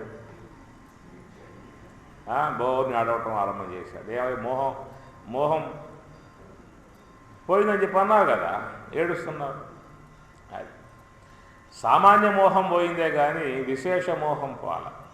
అది అందువల్ల వినటం వల్ల ఏమవుతుందంటే ఒక విషయం ఏదో కొంత మనకి మనస్సుకి అవగాహనకు వస్తుందే కానీ అనుభూతికి వచ్చే విధానం కాదు. కాబట్టి ఇక్కడ మాయా ప్రభావం ఉన్నది. ఈ మాయా ప్రభావంతో ఉన్నాం కాబట్టి ఈ మాయా ప్రభావం యొక్క కారణంగా మనకి ఆ దృఢాపరోక్ష జ్ఞానం లేదు కాబట్టి నిశ్చయం కాదు మనకి. అందుచేత ఇది పోవాలని చెప్పన్నట్లయితే ఈ మాయ నుంచి బయటపడాలి, ఈ వ్యావహారిక వస్తువుల నుంచి బయటపడాలి, ఈ మాయ నుంచి బయటపడాలి. ఎట్లయితే నిద్రా దోషం నుంచి బయటపడ్డప్పుడు అవి అసత్యములుగా భావించావో, ఈ మాయా దోషం నుంచి బయటపడ్డప్పుడు ఇది మిథ్యాను నిశ్చయం వాళ్ళకి అప్పుడు ఏర్పడుతుంది. ఇది మాయ నుంచి బయటపడటం అని చెప్పనంటే మాయ అతీతమై ఉన్నటువంటి స్వరూపాన్ని పొందాలి, స్వరూప జ్ఞానం పొందాలి. మాయ అతీతము శుద్ధ బ్రహ్మము. శుద్ధ బ్రహ్మములో మాయ లేదు.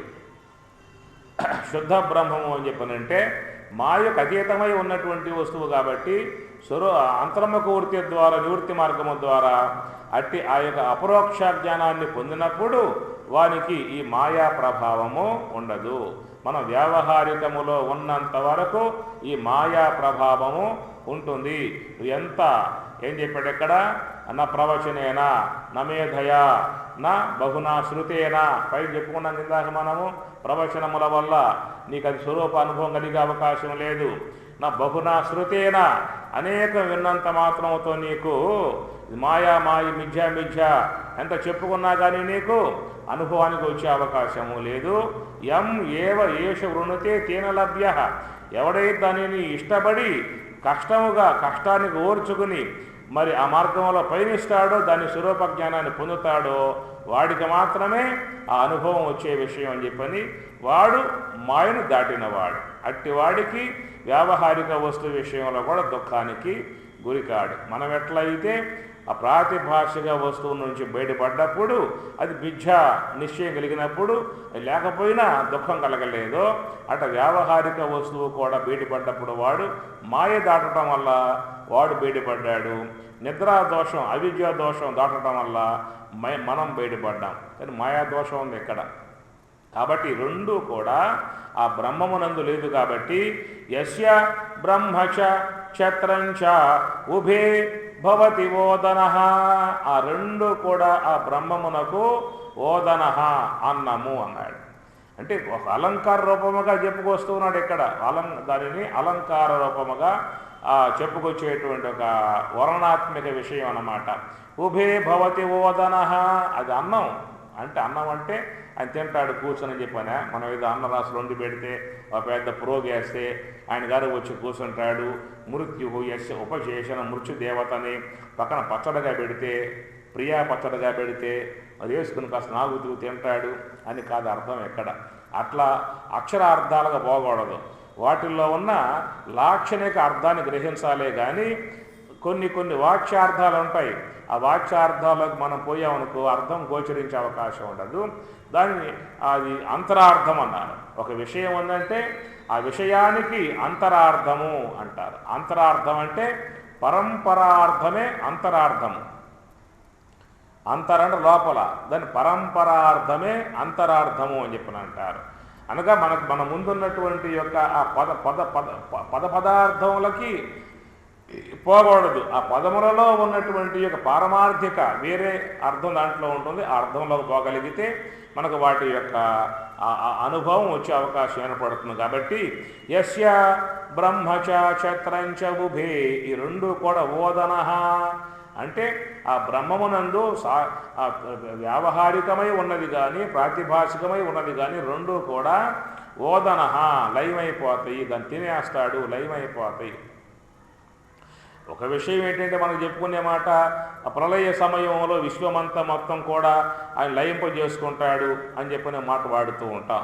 పృథివీ జలములో జలం, అగ్నిలో అగ్ని, వాయువులో వాయువు, ఆకాశంలో ఆకాశం, అహంకారతత్వములో అహంకారతత్వం, మహాతత్వములో మహాతత్వం, అవ్యక్తత్వంలో లయం అవుతుందన్నమాట. ఈ మొత్తం లయమైపోయిన తర్వాత చివరికి శుద్ధ బ్రహ్మం మాత్రమే మిగిలేను అని కూడా సాంఖ్యశాస్త్రంలో చెప్తారు గురువులు. ఆ పంచీకరణ చెబుతూ పంచభూతాలు లయం చేసి అహంకారతత్వము మహత్తత్వంలో లయమయ్యను, మహత్తత్వము అవ్యక్తత్వంలో లయమయ్యను, అవ్యక్తత్వము శబల బ్రహ్మం లయమయ్యను. ఈ శబల బ్రహ్మం అనే పేరుపై శుద్ధ బ్రహ్మమే ఉండెను అంటాడు. ఆ శుద్ధాత్ శబలమభూత్ శబలాదైవ్యక్త అవ్యక్తాన్ మహతో మహతో అహంకార అని ఇట్లా సృష్టి క్రమం అంతా కూడా క్రమంగా చెప్పుకొస్తారన్నమాట. శుద్ధ బ్రహ్మం నుండి ఇవన్నీ కూడా ఏర్పడ్డాయి అని చెప్పుకొస్తూ ఆ పంచకరణ అనేటువంటి సృష్టి వ్యవహారం అంతా కూడా చూపించి, వ్యవహారాన్ని చూపించి, ఆ తర్వాత లయచింతన వస్తుంది దాంట్లో ఆ సాంఖ్యంలో. ఆ లయచింతనలో యథావిధిగా మరలా ఈ పృథ్వీ పంచకాలన్నీ కూడా వాయువులో వాయు పంచకం అంతా కూడా, అగ్నిలో అగ్ని పంచకం అంతా కూడా, జలంలో జల పంచకం, ఆ ఆకాశంలో ఆకాశ పంచకం, ఇట్లా లయం చెప్పుకుంటూ పోయి చివరికి అవ్యక్తత్వం కూడా లయమైపోయింది. శుద్ధ బ్రహ్మమే ఉండెను. ఆదిలో శుద్ధ బ్రహ్మమే ఉండెను, అంత్యములో కూడా శుద్ధ బ్రహ్మమే ఉండెను అంటాడు. ఆదిలో శుద్ధ బ్రహ్మం ఉన్నది, అంత్యములో కూడా మిగిలింది ఏమిటంటే శుద్ధ బ్రహ్మమే ఉన్నది అనే విషయంగా బోధా సౌకర్యార్థముగా ఆ విధంగా చెప్పుకోవటమే కానీ అక్కడ శాస్త్ర విధానం చూసినట్లయితే అవ్యక్త తత్వం వరకే ఆగిపోయి ఉంటుంది. అవ్యక్త తత్వం దాకా పోతుంది, అంతే, అక్కడ ఆగాలి. శుద్ధ బ్రహ్మం అయిపోకూడదు.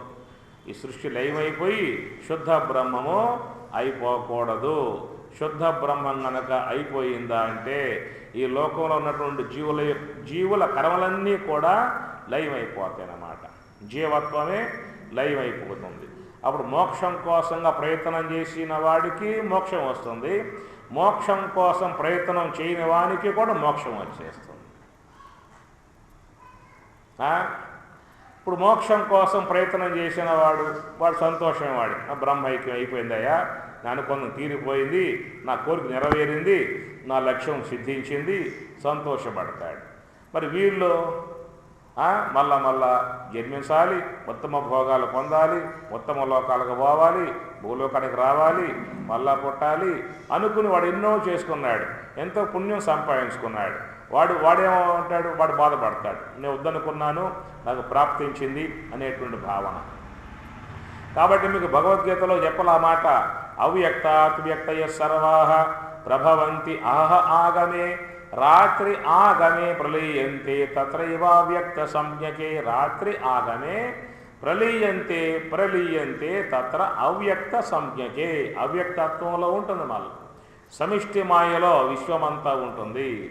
ఈ జీవులంతా కూడా వాళ్ళ కర్మలన్నింటినీ కూడా మూటలు కట్టుకుని సూక్ష్మదేహంలో పెట్టుకుని ఆ సమిష్టి మాయలో కూర్చుంటారు. ఎప్పుడు పోదామో బయటకని చెప్పని అది కూర్చుంటారు. మళ్ళా ఆ బ్రహ్మ రాత్రి అంతా పూర్తయి పగలు ఆవిర్భావం అయినప్పుడు అవ్యక్తాత్ వ్యక్తయ సర్వాః ప్రభవంతి అహహ ఆగమే. అహహ అంటే పగలు, బ్రహ్మకు పగలు రాగానే అవ్యక్తాత్ వ్యక్తయ మొత్తం అక్కడి నుంచి మళ్ళా వచ్చేస్తాయి అన్నమాట. విశ్వం ఎక్కడికి పోదు, మెటీరియల్ దాంట్లో ఉంటుందన్నమాట. అది మీరు చక్కెర పట్టుకొచ్చారు, బాగా కరగేశారు, మూసల్లో పోశారు, చిలక తర్వాత కోడి పుంజు, ఇంకా పిట్ట గిట్ట అన్ని రకాలైన అన్నీ అవుతాయి. ఆ చక్కెరతో అనేక ఆకారాలు వస్తాయి అన్నమాట. ఏదో ఫంక్షన్ అయిపోయి మొత్తం చితక కొట్టేసేసారు, పొడుం చేశారు, మళ్ళీ డబ్బాలో పోసుకుంటారు. ఉందగా నమూనా ఉందగా. మళ్ళీ అవసరమైతే మళ్ళీ దాంతో మళ్ళీ కరగేసి మళ్ళీ మూసల్లో పోస్తే మళ్ళీ ఆకారాలు లాంటివి అన్నీ కూడా వచ్చేస్తాయి. చితక పొడిచి మళ్ళీ పొడుం చేసి డబ్బాలో పోసుకొని డబ్బాలో ఉంటుందన్నమాట. అట్లాగా విశ్వం యొక్క మెటీరియల్ భూమి, జలము, అగ్ని, వాయువు, ఆకాశం మొత్తం కూడా సమిష్టి మాయలో అనగారి ఉంటాయి, అవ్యక్తంగా ఉంటాయి. ప్రళయ సమయంలో మళ్ళా అహహ ఆగమే. అహహ బ్రహ్మకు పగలు రాగానే ఏ తస్మాదాత్మన ఆకాశ సంబోధ ఆకాశాద్ వాయు అగ్ని అగ్నిహాప అద్భ్య పృథ్వీ, మళ్ళా ఆ సమిష్టి మాయ నుండి ఈ విశ్వమంతా కూడా వస్తుంది. ఆ మాయతో విశ్వ ఆవిర్భావం కాగానే ఇక ఆ జీవులు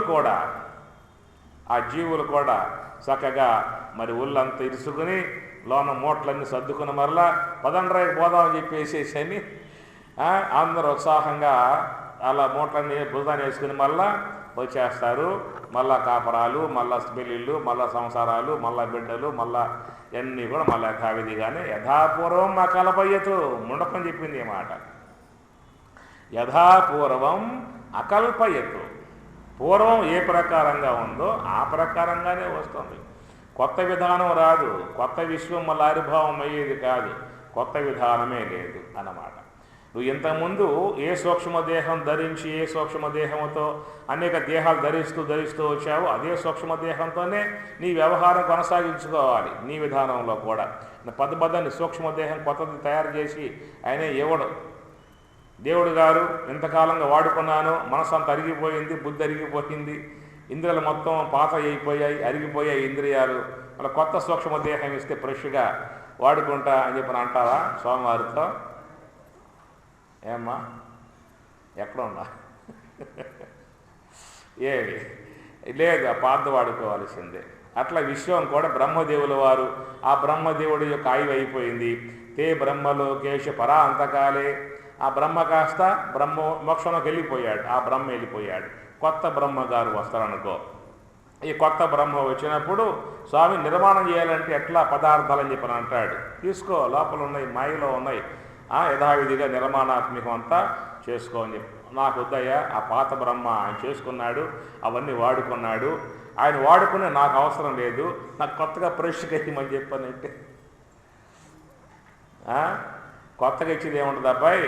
ఆ బ్రహ్మే కాదు. ఇప్పటికీ నువ్వు రావడానికి ముందు కొన్ని 100 మంది బ్రహ్మలు వెళ్ళిపోయారు. నువ్వు కొత్తగా ఇప్పుడు నువ్వు వచ్చావని చెప్పి అనుకుంటున్నావు. నీలాంటి వాళ్ళు ఈ విశ్వం ఏర్పడిన తర్వాత, ఈ కాలమానం వచ్చిన తర్వాత నీలాంటి బ్రహ్మలు ఎంతో 100 మంది అయిపోయారు. నువ్వు కొత్తగా ఈ పూట వచ్చావు. నువ్వు అంతమంది అదే వాడుకున్నారు. అంతమంది బ్రహ్మలు అదే వాడుకున్నారు. నువ్వు కూడా దాన్ని వాడుకోవాల్సిందే. నువ్వు ఉన్నంతకాలం నువ్వు వాడుకుంటావు. నువ్వు పోయిన తర్వాత వచ్చే బ్రహ్మ ఆయన కూడా దాన్నే వాడుకోవాల్సి ఉంటుంది. అందుచేత పాత జీవులే ఎప్పటి జీవులు ఎప్పటి జగమే, ఎంతకాలమును నీ రీతి కపగవచ్చితి నాది నుండి కర్మమ ఇంకా వేసరవా. ఎప్పటి జీవులు ఎప్పటి జగమే. ఎప్పటి జీవులు ఎప్పటి జగమే. జీవులు కొత్తగా లేదు, జగము కొత్తగా లేదు. ఎప్పటి జగమే ఎప్పటి జీవులు. కపగవచ్చితి నాది నుండి కర్మమ ఇంకా వేసరవ. మరచితివా తొలు జన్మంబుల మరణ కాలమున దుఃఖపు పాట్లు, మరచితివా యమకింకరులై మర్ధించిన బహుతాడనలు, మరచితివా నరక కూపమున మాటికి మాటికి పరచిన బాధలు, మరియును సుఖమని భవమే కోరెదు మనసా ముందర గానవుగా. మరచితివా తొలు జన్మంబులు మరణ కాలమున దుఃఖపు పాట్లు. అన్నీ మర్చిపోయావురా, ఇలాంటి చాలా అయిపోయి నీకు. మరచితివా తొలు జన్మంబుల మరణ కాలమున దుఃఖపు పాట్లు. మరణకాలంలో వాడికి ఎన్ని అగసాట్లో, ఎన్ని బాధలో, వృద్ధాప్యం ప్రవేశించిందా అని చెప్పనంటే, శక్తి ఉన్నప్పుడు, సంపాదిస్తూ ఉన్నప్పుడు, బ్రహ్మాండంగా తిరుగుతూ ఉన్నప్పుడు, చేస్తూ ఉన్నప్పుడు ఎన్ని బ్రహ్మ ఇంట్లో వాళ్ళు ఎంత బాగా గౌరవంగా చూస్తారు, ఎంత బాగా పలకరిస్తారు. నానా కూర్చో, టీ తాగుతావా, కాఫీ తాగుతావా, టిఫిన్ తింటావా, బూంది తింటావా, కారం అన్నీ అడుగుతారు అన్నమాట. ఎప్పుడైతే ఆ సంపాదించే విధానం పోయిందో, వృద్ధాప్యం పైన పడిందో, అప్పుడేమవుతుంది? ముసలాయినా నచ్చుకుతావు పోయి, అప్పుడు కూర్చో మూలకు పోయి. గాత్రం సంకుచితం గతిర్విగళిత భ్రష్టా చదంతావలి, దృష్టిర్నశ్యతి వర్ధతే భద్రత వక్త్రంచలాయతే.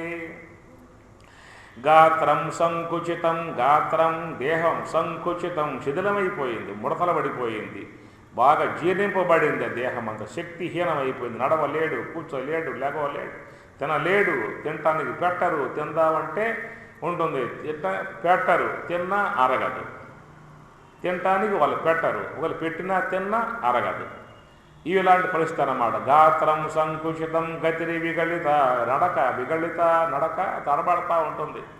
పడబోతూ ఉంటాడు, గోడ పట్టుకోవాలి, స్తంభాలు పట్టుకోవాలి, తలుపులు పట్టుకోవాలి, మెల్లగా అడుగులు వేసుకోవాలి. జారి పడ్డాడా, చెయ్యి ఒకళ్ళు ఇరిగిందా, ఇంకా ఉంటుంది అక్కడ సేవలింగ వాడితే. ఇంట్లో చెప్తే అన్నావు నువ్వు అనుభవించు అని చెప్పని ఇంట్లో ఇంక చివాట్లు పెడతారు ఆ పని. అందువల్ల వృద్ధాప్యం వచ్చిన తర్వాత ఉన్నదే ప్రతి అడుగు కూడా జాగ్రత్తగా వేసుకోవాలి. కళ్ళు మూసుకుని వేసావా, కాలు జారి పడ్డావా, తొంటి ఇరిగిందా, ఈ నీ పాటలు ఎట్లా ఉంటుంది తర్వాత ఉంటాయి ఎక్కడి నుంచే. కానీ వృద్ధాప్యం రావటమే దుర్భరం. వృద్ధాప్యమట అంటాడు భర్తృహరి, ఆడపులి ఎట్లా భయపెడుతూ ఉంటుందో అట్లా భయపెడుతూ ఉంటుందట. భర్తృహరి అంటాడు ఆ మాట. అందువల్ల వృద్ధాప్యమే తప్పదు. ప్రతి ఒక్క వ్యక్తికి వృద్ధాప్యం అనేటువంటిది వచ్చే తీరుతుంది. వద్దనుకున్నా కూడా మనం వద్దనుకున్నంత మాత్రం అది రాకుండా అది ఉండేదేం కాదు. వృద్ధాప్యం రాకముందే పోవటం మొత్తం అయ్యా అనుకుంటూ ఉంటాడు వీడు.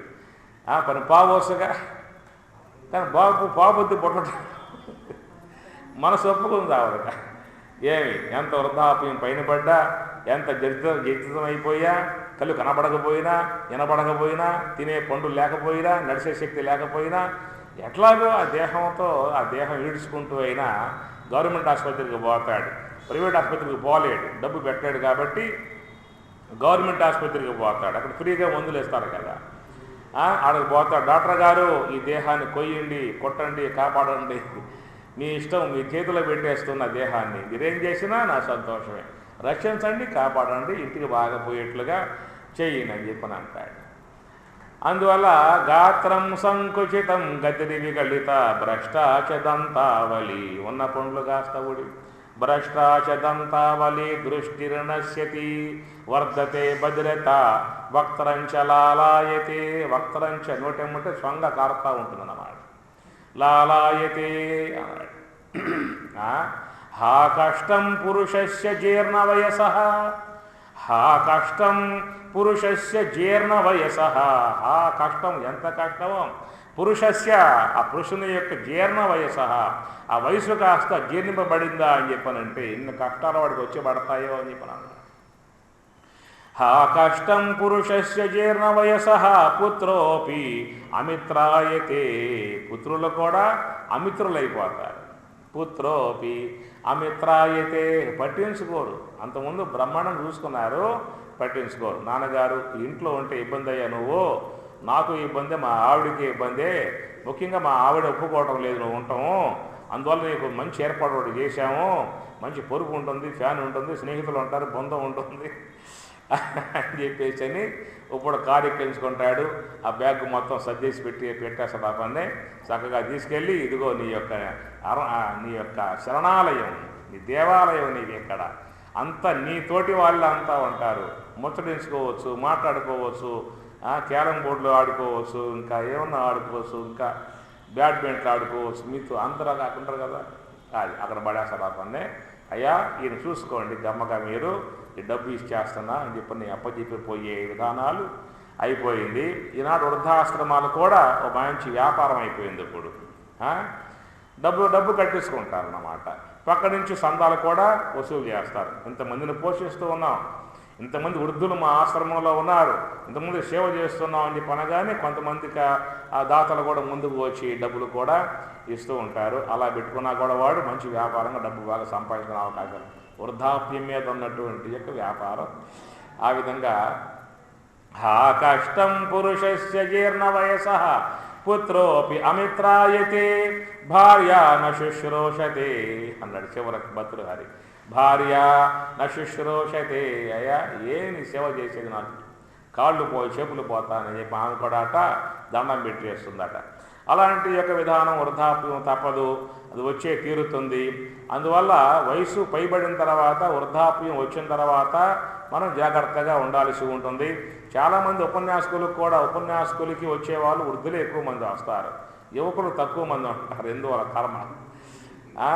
యువ గురోహ యువ వృద్ధా శిష్యా దక్షిణామూర్తి స్తోత్రం గురోరివ వృద్ధా శిష్యా అన్నాడు దక్షిణామూర్తి స్తోత్రంలో. అదనమాట. ఎందుకు యువకులు రారు ఆధ్యాత్మికంలోకి? భయం అన్నమాట. ఇంట్లో వాళ్ళకు ముఖ్యంగా భయం. నాయనా నువ్వు పోమాకరా, నీకు చాలా వయసు ఉన్నది, నువ్వు ఎన్నో భోగించాల్సి ఉంటుంది, ఎన్నో పొందాల్సి ఉంటుంది, నీ భార్య బిడ్డను చూసుకోవాల్సి ఉంటుంది. నాకంటే ఏముంది, కాటి కాలు దాసు కూర్చున్నాను, ఎప్పుడు మొత్తం తెలిసి సావదు నాకు, కాబట్టి నేను పోయేస్తాను, నువ్వు పోమా. ఆయన భయం అన్నమాట. వీడు పోతే మళ్ళా సన్యాసి అయిపోతాడేమో, నాకు కాకుండా పోతాడేమో, అది బాగా భయం అన్నమాట వీడికి. ఆశ్రమాలకు పోయినా ఉపన్యాసకాలకు పోయినా ఏమవుతుంది, వీడు కాస్త ఆ విద్య విని, ఆ బ్రహ్మ విద్య విని ఇక ఇల్లు పట్టించుకోకుండా ఆశ్రమాలకు పోతే సన్యాసి అయిపోతే ఇప్పుడు మా పరిస్థితి ఏం చెప్పండి? ఇప్పుడు మా పరిస్థితి ఏమిటి? ఇప్పుడు మేమంటామా కాళ్ళు సాసు కూస్తున్నాం, సన్యాసి అయినా పర్వాలేదు. ఒకవేళ మా సన్యాసం ఇచ్చేవాళ్ళని రాండి, తీసుకుంటాం బ్రహ్మాండంగా, పోషించండి మమ్మల్ని మీరు, సంతోషమేక, మాకు బాధ లేదేక. అయ్యా ఏ ఆశ్రమం చెబుతారో చెప్పండి, మేము వచ్చేస్తాం, చక్కగా సన్యాసం ఇవ్వండి, 2 పూట్లకు స్కూల్ పెట్టండి, రూమ్ ఇవ్వండి, మీరు మాకెందుకు అంటారు. వాళ్ళు కూడా మా సేవ చేసేవాళ్ళు కావాలి, కానీ మీరు ఎందుకు మా బోరు మీ తిండి పెట్టండి, మీ ఆశ్రమం స్థాపించుకున్నామా అని చెప్పిన వాళ్ళు కూడా ఇష్టపడరు అన్నమాట. అది గాత్రం సంకుచితం గతిర్విగలిత భ్రష్టాచదంతావలి. ఎందువల్ల వీళ్ళు రావటం అని చెప్పానంటే, ముఖ్యంగా మన ఇంద్రియాలు ప్రకోపించి ఉంటాయి, వాటికి విషయాలంటే బాగా ఇష్టం వాడికి.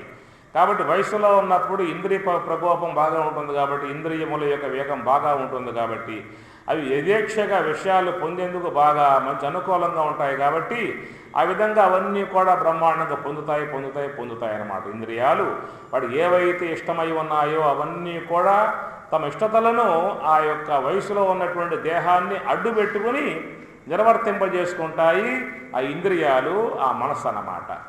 ఎప్పుడైతే ఆ శరీరం జర్జనమైపోయిందో, ఇక చూపు తగ్గిపోయి, వినికిడి తగ్గిపోయి, తినడానికి పండు లేక, పోవటానికి రావడానికి శక్తి లేక, కాళ్ళు రాక, ఇవన్నీ కూడా శరీరంలో ఉన్న అవయవాలన్నీ కూడా శిథిలమైపోవటంతో అప్పుడు ఇంద్రియాలకు ఇక వాటి కోరికలు తీర్చుకునే అవకాశాలు ఉండవు. ఇక ఇంద్రియాలకు సూక్ష్మదేహానికి తీర్చుకునే అవకాశం ఉండదు. ఇక అప్పుడు ఏమంటాయంటే ఇంద్రియాలు, మనస్సు, నాయనా నువ్వేదో ఆధ్యాత్మికం అంటున్నావు కదా, పోనాయనా ఏడబోతా పో అని చెప్పాను. ఇంతకాలం అవి వాడుకున్నాయి. ఇంద్రియాలు, మనస్సు తనలో ఉన్నటువంటి సంస్కారాలను బట్టి ఆ విధంగా విహరించాయి. ఎప్పుడైతే ఆ ఇంద్రియాలకు, సూక్ష్మదేహానికి ఈ దేహం మనకు పనికిరాదు, ఈ దేహంతో మనం పొందేదేమి కోరిక లేదు, తినటానికి పండ్లు లేవు, తిన్నా అడిగేదిగా అన్నవాహిక లేదు, వినటానికి చెవులు పనిచేయట్లా, చూస్తానికి కళ్ళు పనిచేయటం వల్ల ఇవన్నీ అయిపోయింది. కాబట్టి ఇక మనకెందుకో ఆ దేహం మనకెందుకు, ఆ దేహం మనకెందుకేక నాయన, ఈ దేహంతో నువ్వు ఏం చేసుకుంటూ చేసుకో, ఆశ్రమాలకు పోతా అంటావా, ఉపన్యాసాలకు పోతా అంటావా, నీ ఇష్టం అని చెప్పేస్తాయి. కాబట్టి అప్పుడు ఇక బయలుదేరుతాం అన్నమాట. అందువల్ల గురోరివ వృద్ధా శిష్యా, ఇట్లా ఉంటాయి అన్నీ కూడా. అది ఇంట్లో వాళ్ళ ముందుగా పిల్లలకు బాగా నేర్పాలి. వాళ్ళకి బ్రహ్మ విద్య వస్తే వాళ్ళ జీవితాలు బాగుపడతాయి. ఇంట్లో కోడళ్ళకి చెప్పండి బ్రహ్మ విద్య, ఆ అమ్మాయి మంచిగా మీకు సేవ చేస్తుంది, మాతృదేవోభవ పితృదేవోభవ అని చెప్పినట్లుగా, అత్తగారు దేవోభవ, మామగారు దేవోభవ అని ఆమె సేవ చేసే విధానంగా వస్తుందన్నమాట. ఇంట్లో వాళ్ళకి నేర్పాలి, పిల్లలకు నేర్పాలి, కొడుక్కు నేర్పాలి, కోడళ్ళకు నేర్పాలి. ఇలాంటి బ్రహ్మ విద్య వాళ్ళకు బోధిస్తే మంచి సంస్కారం వస్తుంది, మంచి అలవాట్లు వస్తాయి, మంచి గుణాలు వస్తాయి, వినీవిధేయతలు వస్తాయి, నమ్రత వస్తుంది, పెద్దలంటే గౌరవం, దైవం పట్ల భక్తి, గురువుల పట్ల మరి పూజ్య భావన, ఇవన్నీ వస్తాయి. కాబట్టి సంస్కారవంతులుగా ఉండి కాపురం చీలిస్తే ఆ కాపురం, ఆ సంసారము ఎట్లా ఉంటుంది, ఆ స్వర్గసీమలాగా అని చెప్పని అంటారు. లేదా గృహస్థ ఆశ్రమము అని చెప్పని అన్నారు. గృహస్థం కూడా ఒక ఆశ్రమమే, బ్రహ్మచర్య ఆశ్రమం అన్నారు, గృహస్థ ఆశ్రమం అన్నారు. అందువల్ల ఆ గృహస్థమే ఒక ఆశ్రమంగా అయిందనుకోండి, ఇక మీరు సన్యాసాశ్రమాలకు పోవాలా? మీ గృహస్థమే ఒక ఆశ్రమం, మీ ఇల్లే ఒక ఆశ్రమం. నిలగోగానే అందరూ కూడా దైవభావంతో ఉంటారు, భక్తి భావంతో ఉంటారు, ఆధ్యాత్మిక భావంతో ఉంటారు, మంచిగా మాట్లాడుకుంటారు, మంచిగా వ్యవహరిస్తారు. ఆ సంస్కారం కలిగి విధానం కలిగినప్పుడు వాళ్ళు ఎక్కడికో పోవాలి అనే ఆలోచనలు వస్తాయి ఆలోచనలు. మాకు ఇల్లు వద్దు, వాకిలు వద్దు, పెళ్ళం వద్దు, బిడ్డలు వద్దు, నేను భరించలేకపోతున్నా, ఇక్కడ ఉండలేను, ఈ వేదన పొందలేను, వీళ్ళతో వ్యవహరించలేను, కలిసిమెలిసి ఉండలేను, ఎక్కడికో పోవాలి, ఆశ్రమాలకు పోవాలి, ఋషికేశం పోవాలి, హరిద్వార పోవాలి, ఉత్తరకాశీ పోవాలి. ఎందుకు వస్తాయి ఈ మాటలన్నీ కూడా? మనకున్న ఆశ్రమం అస్తవ్యస్తంగా ఏడ్చింది కాబట్టి ఎక్కడికో పోవాలి అని చెప్పి అనుకుంటూ ఉన్నారు. అందువల్ల నీ ఆశ్రమాన్ని, గృహస్థ ఆశ్రమాన్ని ఆశ్రమంగా చేసుకున్నావా?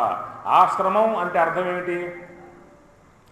ఏ శ్రమ లేకుండా ఉండటాన్ని ఆశ్రమం. శ్రమం అంటే నా శ్రమం ఆశ్రమం, నా అశ్వం అనశ్వం, నా బ్రాహ్మణ అబ్రాహ్మణ, నా ఆగా మారిపోతుంది అన్నమాట. అందువల్ల ఆశ్రమం అని చెప్పనంటే ఏ శ్రమ లేకుండా చేసేదే ఆశ్రమం అని చెప్పని. అందువల్ల మనకి గృహస్థం కూడా ఒక ఆశ్రమమే. అది ఆశ్రమంగా ఎట్లా ఏర్పడుతుంది అని చెప్పనంటే ఇంటెల్లపాది కూడా మంచి ఆధ్యాత్మిక సంస్కారం కలిగి ఉంటే మాత్రం అది ఆశ్రమమే. కాబట్టి అందరూ కూడా సంస్కారం ముఖ్యం, సంపదల కాదు. జీవితాన్ని సుఖపెట్టే సంపదల కాదు, జీవితాన్ని సుఖపెట్టేది సంపదల కావు. జీవితాన్ని సుఖపెట్టేది సంస్కారము. సంస్కారం కలిగి ఉన్నవాడికి సంపదలు లేకపోయినా సంతోషంగా ఆనందంగా ఉంటాడు. సంస్కారం లేని వాడికి ఎన్ని సంపదలు ఉన్నా కానీ వాడి జీవితంలో శాంతిగా సుఖంగా ఉండే అవకాశం లేదు. కనుక నిన్ను సంస్కరింపజేసేది ఆధ్యాత్మిక విద్య. భగవద్గీతను చదివించండి. మీ ఇంట్లో మీ అబ్బాయి చదివించండి, మీ కోళ్ళ చదివించండి. ఆ విధంగా అందరూ కూడా ఏవో కొన్ని శ్లోకాలు, కొన్ని పద్యాలు, భాగవత పద్యాలు, వేమన పద్యాలు, సుమతి పద్యాలు, నానశతకం పద్యాలు అందరూ నేర్చుకోండి. ఇంటెల్లపాది ఈ సంపద జ్ఞాన సంపద అన్నమాట. అది ముందు మనం చూసుకోవాలి. యజమాని ఉంటాడు, షాపు నుంచి వస్తాడు, ఇంటికి వస్తాడు, భోంచేస్తాడు, నువ్వు పడుకోవే అని చెప్పని అంటాడు. ఆ తలుపు తీస్తాడు, దానికి డబ్బులు పేట్లు లాగుతాడు, మొత్తం లెక్కేస్తాడు. ఈ పూట ఎంత అమ్మకం చేశాము, అమ్మకంలో ఎంత మనం పెట్టుబడి ఎంత, వచ్చిన లాభం ఎంత, దాంట్లో వడ్డీ ఎంత, రేపు ఎంత ఖర్చు పెట్టుకోవాలి, ఎంత బ్యాంకులు వేసుకోవాలి, చూసుకోవట్లా? ఎవరయ్యా స్వామి బేట? అందుచేత మనం ఎట్లయితే మన సంపదలు ఏ మేరకు ఉన్నాయి, ఎంత ఉన్నాయి, ఎంత కూడబెట్టాం, ఎన్ని కొన్నాం అని ఎట్లా చూసుకుంటూ ఉన్నామో ఆ ప్రకారంగా మనం జీవితంలో ఎంత ఆధ్యాత్మికం శీలించామో, ఎన్ని శ్లోకాలు వచ్చాయి, ఇది కూడా చూసుకోవాలి. ఏ గ్రంథం పఠనం చేశామో, ఇది సంస్కారం, జ్ఞాన సంస్కారం. అది భౌతిక సంపద, ఇది జ్ఞాన సంపద అన్నమాట. ఇది మన జీవితాన్ని బాగు చేస్తుంది, మన వ్యక్తిత్వాన్ని బాగు చేస్తుంది, మన మనస్సుని లైవ్లో పెడుతుంది, మంచి మార్గంలో పెడుతుంది. దానివల్ల మంచి గుణాలు వస్తాయి, దైవీ గుణాలు వస్తాయి అన్నమాట. దైవీ గుణాలతో జీవించేవాడు సుఖంగా ఉంటాడా? ఆసురీ సంపద గుణాలతో జీవించేవాడు సుఖంగా ఉంటాడా? స్వామి చెప్పాలి భగవద్గీతలో ఏం చెప్పాడు స్వామి? భగవద్గీత 16వ అధ్యాయంలో దైవ సంపద, ఆసుర సంపద అని ఆయన పేరు పెట్టాడు. మనం సంపద సంపద సంపద అని చెప్పి అంటుంటాం, చాలా అవస్థలు పడుతూ ఉంటాం. అది కాదయ్యా సంపద, నీ సంపద ఇది నీ సంపద. దైవీ సంపద నీది, ఆశ్రయ సంపద నీది. ఇది సంపాదించుకున్నావా దుఃఖం పాలు చేస్తాయి, దైవీ సంపద సంపాదించుకున్నావా నిన్ను సుఖపెడతాయి. అందుచేత మనం మహాత్ములు చెప్పేటువంటి యొక్క విషయాలు మనం బాగా వినాలి, భగవద్గీతలో చెప్పేటువంటి విషయాలు బాగా వినాలి. కొంతైనా జీవితంలో మనం వాటిను అమలు చేసినట్లయితే మన జీవితాన్ని మనం బాగు చేసినటువంటి వాళ్ళం అవుతాం, మన కుటుంబాన్ని మనం సరైన మార్గంలో పెట్టిన వాళ్ళము అవుతాం. ఇంటిల్లపాది అందరూ కూడా సంస్కారవంతంగా జీవించినట్లయితే అందరూ శాంతిగా ఉంటారు, అందరూ ఆనందంగా ఉంటారు, కలిసిమెలిసి ఉంటారు, కలత ఉండవు. ఎక్కడికో పోవాలి, ఆశ్రమాలకు పోవాలి అన్న తలంపే వచ్చే అవకాశం లేదు. ఒకవేళ ఇది దుఃఖము అని చెప్పి అనుకున్నాం అనుకో, ఆడగబోయావనుకో, ఆడ ఉన్నాయి మళ్ళా ఆడకపోయినా ఇక్కడ ఇన్ని ఉన్నాయి పొట్టెడు, అక్కడ తట్టెడు ఉన్నాయి అక్కడ ఆడకపోతే. ఆశ్రమాలకు పోయి వచ్చిన వాళ్ళకి అర్థం అవుతాయి ఆ మాటలన్నీ కూడా, పోయి రాకపోతే అర్థం కావు. నేను ఇంతకుముందు ఆశ్రమం తొలిగా ఆశ్రమం ఎప్పుడు చూడలే, చిన్నప్పటి నుంచే భక్తి ఉన్నది మా ఇంట్లో. మా నాన్నగారు రామాలయంలో పూజారి కాబట్టి అట్లాగా భక్తి ఉండేదన్నమాట. చిన్న బీబులు పెట్టేవాడిని, నామం పెట్టేవాడిని, భజన బాగా చేసేవాడిని, ఇవన్నీ ఉండేదన్నమాట. ఆశ్రమాలలో మహాత్ములు ఉంటారు, ఆడ గడ్డాలు ఉంటాయి, చక్కగా వాళ్ళు తపస్సు చేస్తూ ఉంటారు, జింకలు ఉంటాయి, ఎన్ని ఉంటాయి. చూసాం కదా సినిమాలో, వాల్మీకి రామాయణం చూసాం కదా, దాంట్లో అన్నమాట. ఆశ్రమాలకు పోతే అక్కడ పులులు సింహాలు ఉన్నాయి. పులులు సింహాలు అక్కడ పోతే ఈ లేడులు లేవు. పులులు సింహాలు అంటే క్రూర విధానం, లోన ఉన్నటువంటి క్రూర విధానం.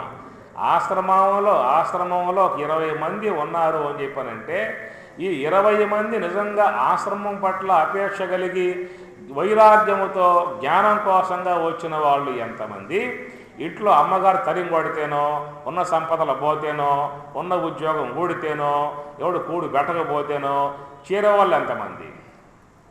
ఎవరుంటారు ఎక్కువ మంది? 17 మంది. వాళ్ళు ముగ్గురే. ఏమి వైరాగ్యముతో జ్ఞానం కోసంగా ఆశ్రమంలో ధ్యానం చేద్దాం చెప్పే ఉద్దేశం, స్వచ్ఛమైన మనస్సుతో, స్వచ్ఛమైనటువంటి వైరాగ్యంతో వచ్చేవాళ్ళు ముగ్గురైతే, మిగతా వర్గమంతా కూడా ఏదో ఒక విధానంగా వైరాగ్యంతో వచ్చిన వాళ్ళు కాదు, ఏదో ఉన్నాయి పోయినాయో జరిగిన వాళ్ళు అన్నమాట.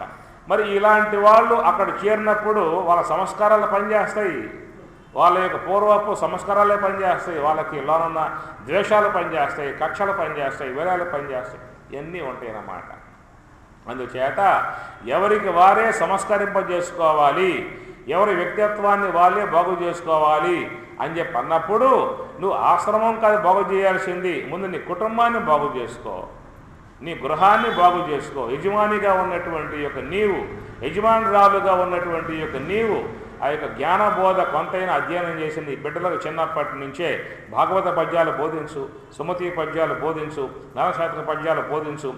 ఎవరి మనస్సులో అయితే అలాంటి శ్లోకాలు ప్రింట్ అవుతాయో అవి చిన్నప్పుడు అర్థం తెలియదు, పెద్ద అయిన తర్వాత వాడు ఊరుకోడు. మనస్సులో ఏదైనా అర్థం కాని అంశం ఉందా అంటే అది ఊరుకోదన్నమాట, అది లాక్కుపోతుంది. ఏదో గురువు దగ్గరికి పోతుంది, స్వామి నాకు ఈ శ్లోకం వచ్చు, చిన్నప్పుడు కంఠస్థం చేశా, అర్థమా తెలియదు, అర్థం చెప్పండి అంటాడు వాడప్పుడు. ఆ పూట గురువు ద్వారా అర్థం ఆ పూట అంటాడు. చిన్నప్పుడు కంఠస్థం చేశాడు, చిన్నప్పుడు కంఠస్థం చేసినవి అయిపోవు, తొలగిపోవు, చెరిగిపోవు, అట్లాగే ఉంటాయన్నమాట. కాబట్టి మన గృహాన్ని మనం చక్కగా దిద్దుకోవాల్సి ఉంటుంది, అక్కడే మనం సుఖపడాల్సి ఉంటుంది. కాబట్టి దాన్ని గృహస్థాశ్రమంగా చెప్పుకొచ్చారు. యస్య బ్రహ్మచ ఛత్రంచ ఉభే భవతి ఓదనః, ఉభే భవతి ఓదనః. ఈ రెండు కూడా అన్నము అని చెప్పనన్నారు. అనగా వ్యావహారిక విశ్వము ఆయనకు ఓదనమే, ప్రాతిభాషిక విశ్వము ఆయనకు ఓదనమే. ఎందుకని చెప్పనంటే ఈ రెండింటి విషయం మీకు ముందుగానే ఆయన చెప్పుకుంటూ ఆరంభం చేశాడు. శ్రేయశ్చ ప్రేయశ్చ మనుష్యం ఏతతో తౌ సంవివర్తి ధీర శ్రేయో హి ధీర అభిప్రేయసః వృణీతే. విద్యాంచ అవిద్యాంచ రెండింటి విషయం వస్తుంది. కాబట్టి ఈ రెండు, అవిద్యను బట్టేమో ప్రాతిభాషికము, విద్యను బట్టేమో వ్యావహారిక వస్తువులు, అజ్ఞానాన్ని బట్టేమో ప్రాతిభాషిక విశ్వము, మాయను బట్టేమో వ్యావహారిక విశ్వము. ఈ రెండు విశ్వాలే ఉన్నాయి. ఈ రెండు విశ్వాలు కూడా ఉభౌ భవతి ఓదనః. ఆ బ్రహ్మమునందు ఈ రెండు కూడా లయమైపోతాయి. ఓదనం అంటే, అన్నం అంటే లయం చేసుకోవటము. లయం చేసుకోవటం అంటే ఆయన చేసుకుంటారా, మనం చేసుకోవాలా? ఈ విషయం మనకు దిగుతూ ఉన్నారా, ఆయన దిగుతూ ఉన్నారా? ఈ మంత్రం చెప్పేది మనకా, ఆ బ్రహ్మానికా? కాబట్టి ఆ బ్రహ్మమునందు ఏదీ లేదు, స్వరూపములో ఏదీ లేదు, బ్రహ్మములో ఏదీ లేదు, మన భ్రాంతి జ్ఞానములో మాత్రమే తోస్తూ ఉన్నాయి. ఇది తత్వవేత్తలు చెప్పే మాట. నీ భ్రాంతి జ్ఞానానికి విషయమై ప్రాతిభాషికం దోస్తూ ఉన్నది, నీ భ్రాంతి జ్ఞానానికి విషయమై వ్యావహారిక వస్తువు గోచరిస్తుంది. నువ్వు భ్రాంతి జ్ఞానం పోగొట్టుకున్నావా, యథార్థ జ్ఞానాన్ని పొందావా, ఈ రెండూ లేవు నీకేక. ముందు స్వరూప జ్ఞానమే స్వరూప స్థితియే అనేటువంటి యొక్క భావనగా నువ్వు ప్రాతిభాషిక జగత్తు నుంచి బయటపడాలి, వ్యావహారిక విశ్వం నుండి కూడా బయటపడాలి. ఈ రెండు నుంచి బయటపడగలిగితే స్వరూప జ్ఞానం పొందే అవకాశం ఏర్పడుతుంది. యస్య ఉపచేషణం మృత్యు, యస్య ఉపశేషణం, ఆ మృత్యువు అతనికి ఎట్లా ఉందని చెప్పనంటే ఉపశేషణం అనగా ఉపశేషం పచ్చడి. అంటే పదాలు వాడాడు, పచ్చడి పనుకోమాకండి, అక్కడ పదాలు అట్లా ఉన్నాయి అంతవరకే, అట్లా కాదు. యస్య ఉపశేషణం మృత్యు అని చెప్పనంటే మీకు ముందు నిన్న పొద్దున్న చెప్పే ఆ మాట విషయం మీద మనలో మృత్యువు అనగా వ్యావహారికములో మృత్యు, యముడు ఉన్నాడు, యమలోకం ఉన్నది, యమదండన ఉన్నది, పాపుల పాలిటైన యమకింకరుడుగా ఉన్నాడు, బాధిస్తాడు. ఇది వ్యావహారికంలో పురాణపరంగా చెప్పుకునేటువంటి యొక్క అర్థము. మనలో మృత్యువు, మనలో కాలము అని చెప్పనంటే ఈ యొక్క హంసయే కాలము, ఈ యొక్క మృత్యువు మన ఆయువుని నిరంతరముగా ఒక్కొక్క శ్వాస లయింపజేస్తూ ఉన్నది కాబట్టి అది నీకు మృత్యువుగా ఉన్నది. ఏవి నిండకుండా మొత్తం కారిపోతా ఉన్నది. ఈ ఆయువుని కొంచెంగా ఈ శ్వాస రూపముగా లయింపబడుతూ ఉన్నది కాబట్టి, ఆయువు పోతూ ఉన్నది కాబట్టి నీకు మృత్యుముఖంలో మరణం వైపుకి ఆయన లాక్కుపోతూ ఉన్నాడు. కాబట్టి ఈ శ్వాసనే కాలముగా, శ్వాస ఉందా నీ కాలం ఉన్నట్లు, శ్వాస ఆగిపోయింది నీ కాలం ఆ పూటతో తీరిపోయినట్లే అని చెప్పిన అర్థం. మీరు చూడండి, మీరు ఆలయాలకు పోయినప్పుడు ఆలయాల్లో మీకు మంత్రం చెబుతారు, అకాల మృత్యుహరణం సర్వవ్యాధి నివారణం సమస్త పాపక్షయకరం శ్రీ మహావిష్ణుపాదోదకం పావనం శుభం అని చెప్పని మన చేతిలో వేస్తారు తీర్థం. ఆ తీర్థం ఎట్లా ఉండాలి చెప్పండి? మనకు స్వామి తీర్థం వేస్తారు కదా, అద్భుతంగా మన తీర్థం అది అట్లా ఉండాలి. తీర్థం అట్లా ఉంటే పర్వాలేదు, ఆరోగ్యం వస్తుంది. కొన్ని ఆలయాలలో ఉన్నదే అయ్యవార్ల ఒళ్ళు బద్ధకం, అవి రోజు తేవటం ఎందుకని చెప్పని ఓ బిందెడు తీసుకొచ్చి మూల పెట్టేస్తారు ఆ పని. ఆ బిందులో ముంచేసి తీర్థం పోస్తూ ఉంటారన్నమాట. ఆ విధంగా 5 రోజులు అయిపోయిన తీర్థం తాగామనుకో ఏమవుతుంది? మాకు అప్పుడు సర్వ వ్యాధి నివారణం కాదు, కొత్త వ్యాధుల వల్ల వచ్చే అవకాశము ఏర్పడుతుంది. తీర్థము అని చెప్పినప్పుడు స్వచ్ఛమైన జలమై ఉండాలి. దాంట్లో కర్పూరం, పచ్చకర్పూరం వేయాలి, తులసి ఆకులు వేయాలి, సుగంధ ద్రవ్యాలు వేయాలి. ఇవన్నీ కూడా కలిపి వేసినట్లయితే అలాంటి తీర్థాన్ని తీసుకునేటువంటి వాళ్ళకి సంపూర్ణంగా ఆరోగ్యం వచ్చే అవకాశం ఉంటుంది. అకాల మృత్యుహరణం సర్వవ్యాధి నివారణం సమస్త పాపక్షయకరం శ్రీ విష్ణు పాదోదకం పావనం శుభం. అకాల మృత్యుహరణం, అకాలం అని చెప్పినంటే పారమార్థికార్థము ఈ యొక్క శ్వాసయే కాలము. ఆ ధ్యానములో ఉన్నటువంటి వానికి ఆ శ్వాస పూర్తిగా ఆగిపోతుంది కాబట్టి అకాలము. మృత్యుహరణం, వాడు మృత్యువు లేదు, మృత్యుంజయుడు వాడు, మృత్యువును జయించాడు, అదనమాట. మరి మృత్యువు లేదు. అకాల మృత్యుహరణం సర్వవ్యాధి నివారణం. ఆ యోగ సమాధి జ్ఞానం పొందిన వానికి అన్ని వ్యాధులు పోతాయి. స్థూల దేహ సంబంధ వ్యాధులు, సూక్ష్మదేహ సంబంధ వ్యాధులు, కారణదేహ సంబంధ వ్యాధులు. స్థూల దేహ సంబంధం వాటిని వ్యాధులు అన్నాం, సూక్ష్మదేహ సంబంధం మనోవ్యధలు అన్నాం, కారణదేహ సంబంధము భవవ్యాధి అన్నాం. సర్వవ్యాధి నివారణం సమస్త పాపక్షయకరం. ఆ స్వరూప జ్ఞానం పొందిన వానికి ఆ సూక్ష్మదేహం ఎన్ని పాపాలు అయితే ఉన్నాయో అన్ని పాపాలు కూడా వాడికి పోతాయి. బ్రహ్మజ్ఞానికి అన్ని పాపాలు పోతాయి. సమస్త పాపక్షయకరం. తీర్థం పుచ్చుకుంటే పాపాలు పోయేట్లయితే రోజు వస్తాంగా, 2 పూట 3 పూటలు వస్తాంగా. తీసుకోండి, నమ్మకం ఉంచాలి, తీసుకోవాలి.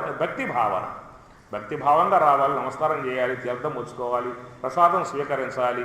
అవి వ్యావహారికంలో అవి తీసుకుంటూ పారమార్థిక అంశాన్ని గ్రహించాలి, పారమార్థికంలోకి పోవాలి. అక్కడి నుంచి అది తప్పని కాదు, అది ఒప్పే. వ్యవహారంలో ఉన్నాం కాబట్టి అది ఒప్పు. అది తీసుకుని పారమార్థ్యంలో పోగలిగితే సర్వవ్యాధి నివారణం సమస్త పాప క్షయకరం.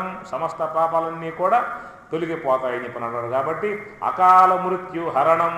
అకాలం అంటే శ్వాస పూర్తిగా ధ్యానములో ఆగిపోవటాన్ని అకాలము అని చెప్పని అంటారు. ప్రతి ఒక్క శరీరములో ఉన్నటువంటి యొక్క ఈ శ్వాసయే మృత్యువు. అదే మృత్యువు ఉపశేషణం. యస్య వేద సహా మృత్యు ఉపశేషణం. ఎప్పుడైతే బ్రహ్మజ్ఞానం పొందాడో వానికి ఈ వ్యావహారిక విశ్వము లేదు, ప్రాతిభాషిక విశ్వము లేదు. ఉభౌ భవతి ఓదన, రెండు కూడా అన్నముగా జీర్ణమైపోయాయి వాడికి. మృత్యు ఉపశేషణం, హంస కూడా లయమైపోయి బ్రహ్మజ్ఞానంతో ఉన్నాడు. కహ యత్త వేద యత్ర సహా, కహ ఎవడు, ఎత్త ఎవడు, ఎత్ర సహా అలాంటి బ్రహ్మమును గుర్తించేది ఎవరయ్యా అని చెప్పనంటే అట్టి ఆ అపరోక్షానుభవాన్ని పొంది ఉన్నటువంటి వేద, తెలుసుకుని ఉన్నటువంటి వాడు సహవేద, అట్టివాడే ఆ యొక్క అపరోక్ష జ్ఞానాన్ని పొంది ఉన్నటువంటి వాడు మాత్రమే ఆ దివ్యానుభవాన్ని, ఆత్మానుభవాన్ని పొందే అవకాశం ఏర్పడుతుంది అని చెప్పని మనం ఇంతవరకు కఠోపనిషత్తులోని 2వ వల్లి పూర్తి చేసుకోవడం జరిగింది. రేపటి నుంచి మరొక వల్లిలో ప్రవేశిస్తాను. 2 వల్లులు పూర్తి చేసుకుందాం. ప్రస్తుతానికి మొత్తం 6 వల్లులు, 2 అధ్యాయాలు, 6 వల్లులు కఠోపనిషత్తు. అందువల్ల తొలి వల్లిలో మనం ప్రవేశించలేదు, అది కథాంశముగా ఉంది కాబట్టి కాలయాపన ఎందుకని చెప్పే ఉద్దేశంతో ఆ వల్లి పక్కన పెట్టి 2వ అంశం కానీ ఆధ్యాత్మికం వస్తుంది కాబట్టి దాన్ని తీసుకున్నాం. ఒక వల్లిని పూర్తి చేసుకున్నాం. ఈ 4 రోజులు, రేపు 4 రోజులు ఉంటాయి. ఇంకా ఈ 2వ వల్లి కూడా పూర్తి చేసుకుందాము. మిగతా 3 వల్లులు తర్వాత కాలంలో మనం వాటిని గురించి అధ్యయనం చేసుకుందాం. ఓం సహనా భవతు సహనౌ భునక్తు సహ వీర్యం కరవావహై తేజస్వినావధీతమస్తు మా విద్విషావహై. ఓం శాంతి శాంతి శాంతి. హరి ఓం తత్సతు. శ్రీ గురుభ్యో నమః. హరి ఓం.